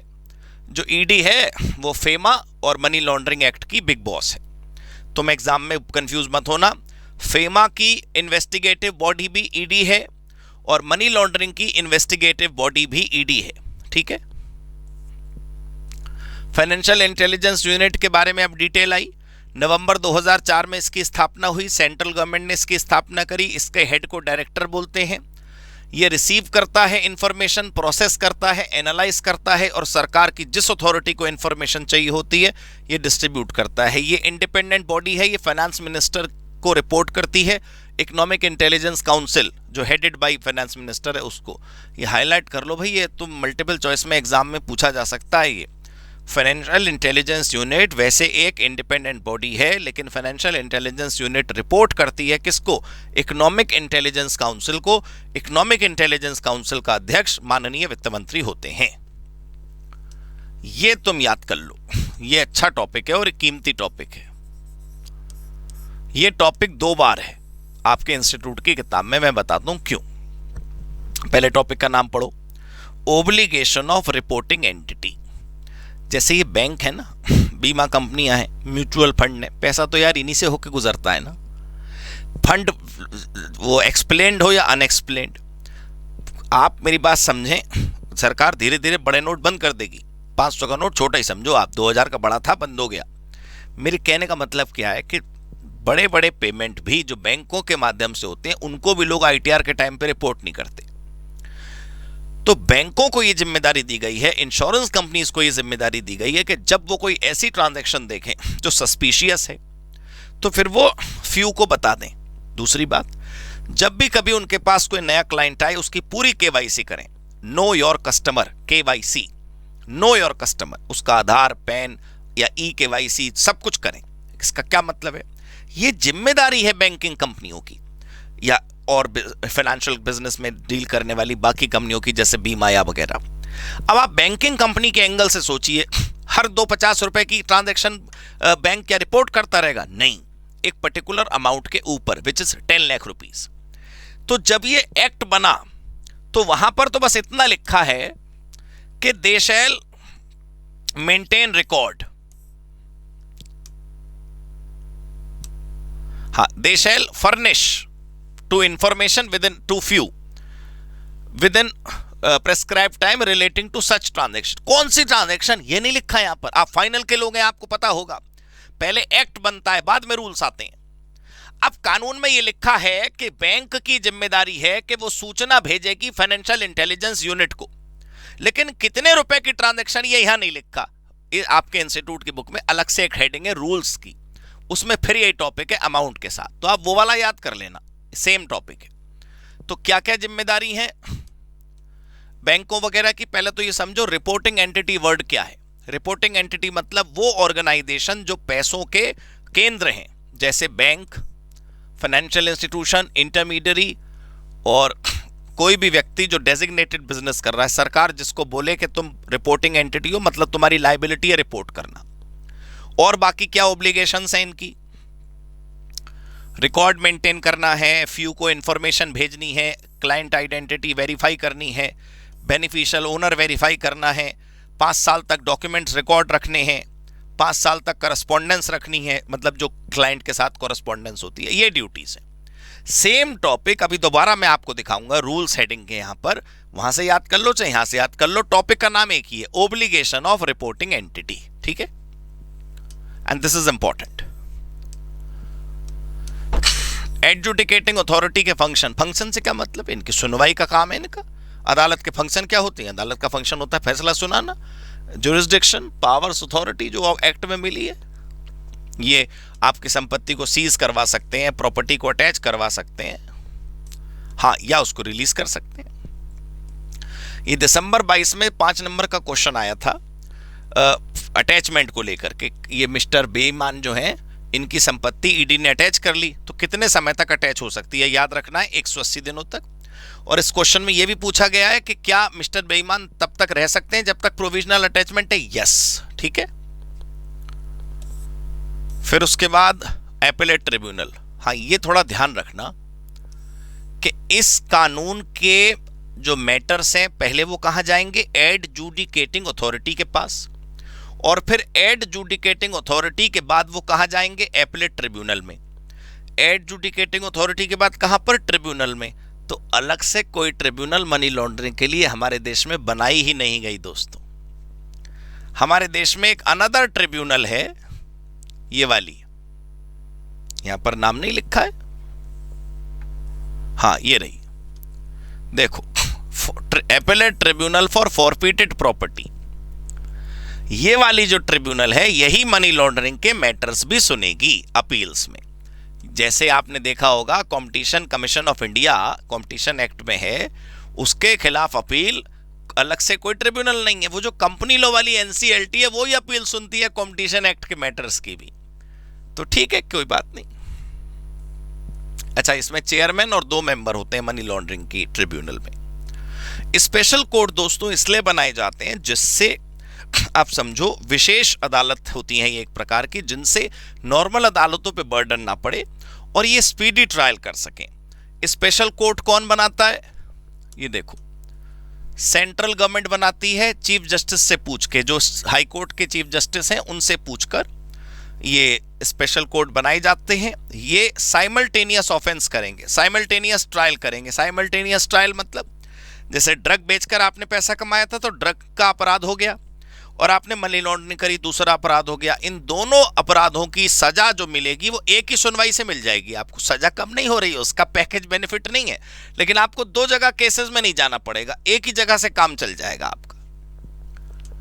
एरिया ऑफ ज्यूरिसडिक्शन, वो तो जो सरकार सेट करे, एरिया के हिसाब से जहां अपराध हुआ है वहां का कचहरी लगेगा। अच्छा, एक बात और ध्यान रखना कि स्पेशल कोर्ट अलग से भी बनाए जा सकते हैं, और जो हर डिस्ट्रिक्ट में सेशन जज होते हैं, सेशन कोर्ट्स होते हैं, सत्र न्यायालय, वहां उनको भी डेजिग्नेट किया जा सकता है। What do I mean? The central government can either establish new court as a special court, और they can assign the task of special court to an existing court. Both are allowed. दिसंबर 2016 में देखो special court के ऊपर question आ गया 4 number में। अगला है एसटीआर, ये जून 17 में आया है 4 नंबर में। एसटीआर का फुल फॉर्म पहले पढ़ो आप, क्या होता है? Suspicious transaction report. कैसी report? Suspicious transaction report. What does it mean? ऐसी ट्रांजैक्शन की रिपोर्ट जो रिपोर्टिंग एंटिटीज की नजरों में शक वाली हैं। बैंकों की नजरों में, इंश्योरेंस कंपनीज के नजरों में शक वाली हैं, जिनसे ये रीजनेबल ग्राउंड हमें लगता है कि इसमें कोई ना कोई क्राइम का पैसा लगा है, हमें लगता है ये अनयूजुअल है, या हमें लगता है कि इसके अंदर इकोनॉमिक रैशनल नहीं है। क्लियर हुई बात? अगर एग्जामिनर आपसे क्वेश्चन पूछेगा तो वो एसटीआर यानी कि रिपोर्ट का भी पूछ सकता है, और वो ये भी पूछ सकता है कि बेटा बताओ कि सस्पिशियस ट्रांजैक्शन का मतलब क्या है। तो 3 पॉइंट याद रखेंगे। पहला, जिसमें सस्पिशियन हो रीजनेबल लेवल का कि इसमें पैसा क्राइम का लगा है। दूसरा, ये ट्रांजैक्शन अनयूजुअल हो कि भाई ये कोई नहीं करता, ये कौन कर, आपने कैसे कर दी। तीसरा, इकोनॉमिक रैशनल यानी कि सेंस नहीं बनता जिस ट्रांजैक्शन का, वो सस्पिशियस होगी। इसकी रिपोर्ट भी फ्यू के पास जाएगी। ये देखो रूल्स, ये अलग से आपके इंस्टीट्यूट के मैट में दिए हुए हैं। 2005 में रूल बने थे, 2020 में रिवाइज हुए। ये देखो सेम टॉपिक आ गया कि 10 लाख रुपए की ट्रांजैक्शन के आपको रिकॉर्ड रखने पड़ेंगे और फ्यू को भेजने पड़ेंगे। कैश ट्रांजैक्शन जो 10 लाख से ज्यादा की है। इंटीग्रेटेड यानी कि अगर कोई आदमी ब्रेक करके ट्रांजैक्शन करने की कोशिश करेगा छोटे छोटे टुकड़ों में, लेकिन सीरीज में 10 लाख हो गया, तब भी रिपोर्टिंग होगी और रिकॉर्ड मेंटेन होगा। 10 लाख से ज्यादा के फॉरेन करेंसी के बराबर की ट्रांजैक्शन हुई तब भी, नकली नोटों की कोई ट्रांजैक्शन होगी तब भी, और सस्पिशियस ट्रांजैक्शन है तब भी। किस फॉर्मेट में रिकॉर्ड होगी ये जानकारी, क्या पर्टिकुलर फॉर्मेट होगा जानकारी का, वो तो देखो ऐसा है कि जो जानकारी का फॉर्मेट है उसमें आपको फॉर्मेट बताया नहीं गया है, बस यहां इतना लिखा है प्रेस्क्राइब्ड फॉर्मेट। इलेक्ट्रॉनिक भी रखे जा सकते हैं, हार्ड कॉपी में भी रखे जा सकते हैं। पर्सन रिस्पॉन्सिबल फॉर रिकॉर्डिंग, ये लाइन तुम ध्यान रखो। हर बैंक को, हर बीमा कंपनी को, हर रिपोर्टिंग एंटिटी को जिसकी जिम्मेदारी है रिपोर्ट भेजना, एक ऑफिसर अपॉइंट करना पड़ेगा जिसका नाम होगा प्रिंसिपल ऑफिसर। तो इसको पकड़ के ले जाएंगे अगर कोई गलती हुई तो। What is identity verification? दोस्तों आप देखते होंगे कि बैंक बार बार आपसे कभी कभी आधार मांग लेते हैं, पैन मांग लेते हैं। वो बेचारे क्या करें, उन पर बर्डन है, उनको अपने हर क्लाइंट की आइडेंटिटी वेरीफाई करनी है, हर क्लाइंट की आइडेंटिटी वेरीफाई करनी है। और केवाईसी के 10 दिनों के अंदर, केवाईसी के 10 दिनों के अंदर एक भारत सरकार ने ऑर्गेनाइजेशन बताई है central KYC registry, record registry, इसको सूचना देनी है। द रिपोर्टिंग एंटिटी को अगर रीजनेबल ग्राउंड है शक का तो वो और इंफॉर्मेशन कर सकती है, ड्यू डिलिजेंस डिटेल में वो कर सकते हैं अगर उनको शक होता है तो। अब ये देखो responsibility of banking company under PMLA, ये एग्जाम में 5 नंबर में आया है। सेंट्रल केवाईसी रिकॉर्ड रजिस्ट्री देखो ये क्या है। तुम्हें एक बात बताऊं, जैसे तुमने कभी सुना होगा सिबिल, कोई तुम लोन लोगे तो वो सिबिल में रिकॉर्ड हो जाता है। एक ऑर्गेनाइजेशन है CIBIL, credit information bureau of India limited, CIBIL. उसी प्रकार सरकार ने एक संस्था बनाई है सी केवाईसी, सेंट्रल केवाईसी। तुम्हारे बैंक अकाउंट, तुम्हारे इंश्योरेंस, तुम्हारे लोन, सब कुछ एक ऑर्गेनाइजेशन के पास रिकॉर्ड है, वो बैकग्राउंड में चल रहा है, तुम्हें कुछ नहीं पता। वो है सी केवाईसी रजिस्ट्री। देखो, central KYC registry has been constituted in 2015 to keep centralised data which would include analysis and dissemination and transforming of data, right? तो ये सब प्रकार की इंफॉर्मेशन इसके पास है। एक है digital KYC. Digital KYC is now allowed. आप वीडियो केवाईसी कर सकते हैं, मोबाइल केवाईसी कर सकते हैं, ओटीपी बेस्ड केवाईसी कर सकते हैं for digital payment, right? This is allowed. Aadhaar, telephone, bank account, income tax सब कुछ लिंक्ड है, तो बड़ी ट्रांसपेरेंसी के साथ आप केवाईसी कर सकते हैं। अब जरूरी नहीं है कि ये केवाईसी फिजिकल हो। तो बधाई आप सबको। Fast track of money laundering chapter is also completed. Thank you so much.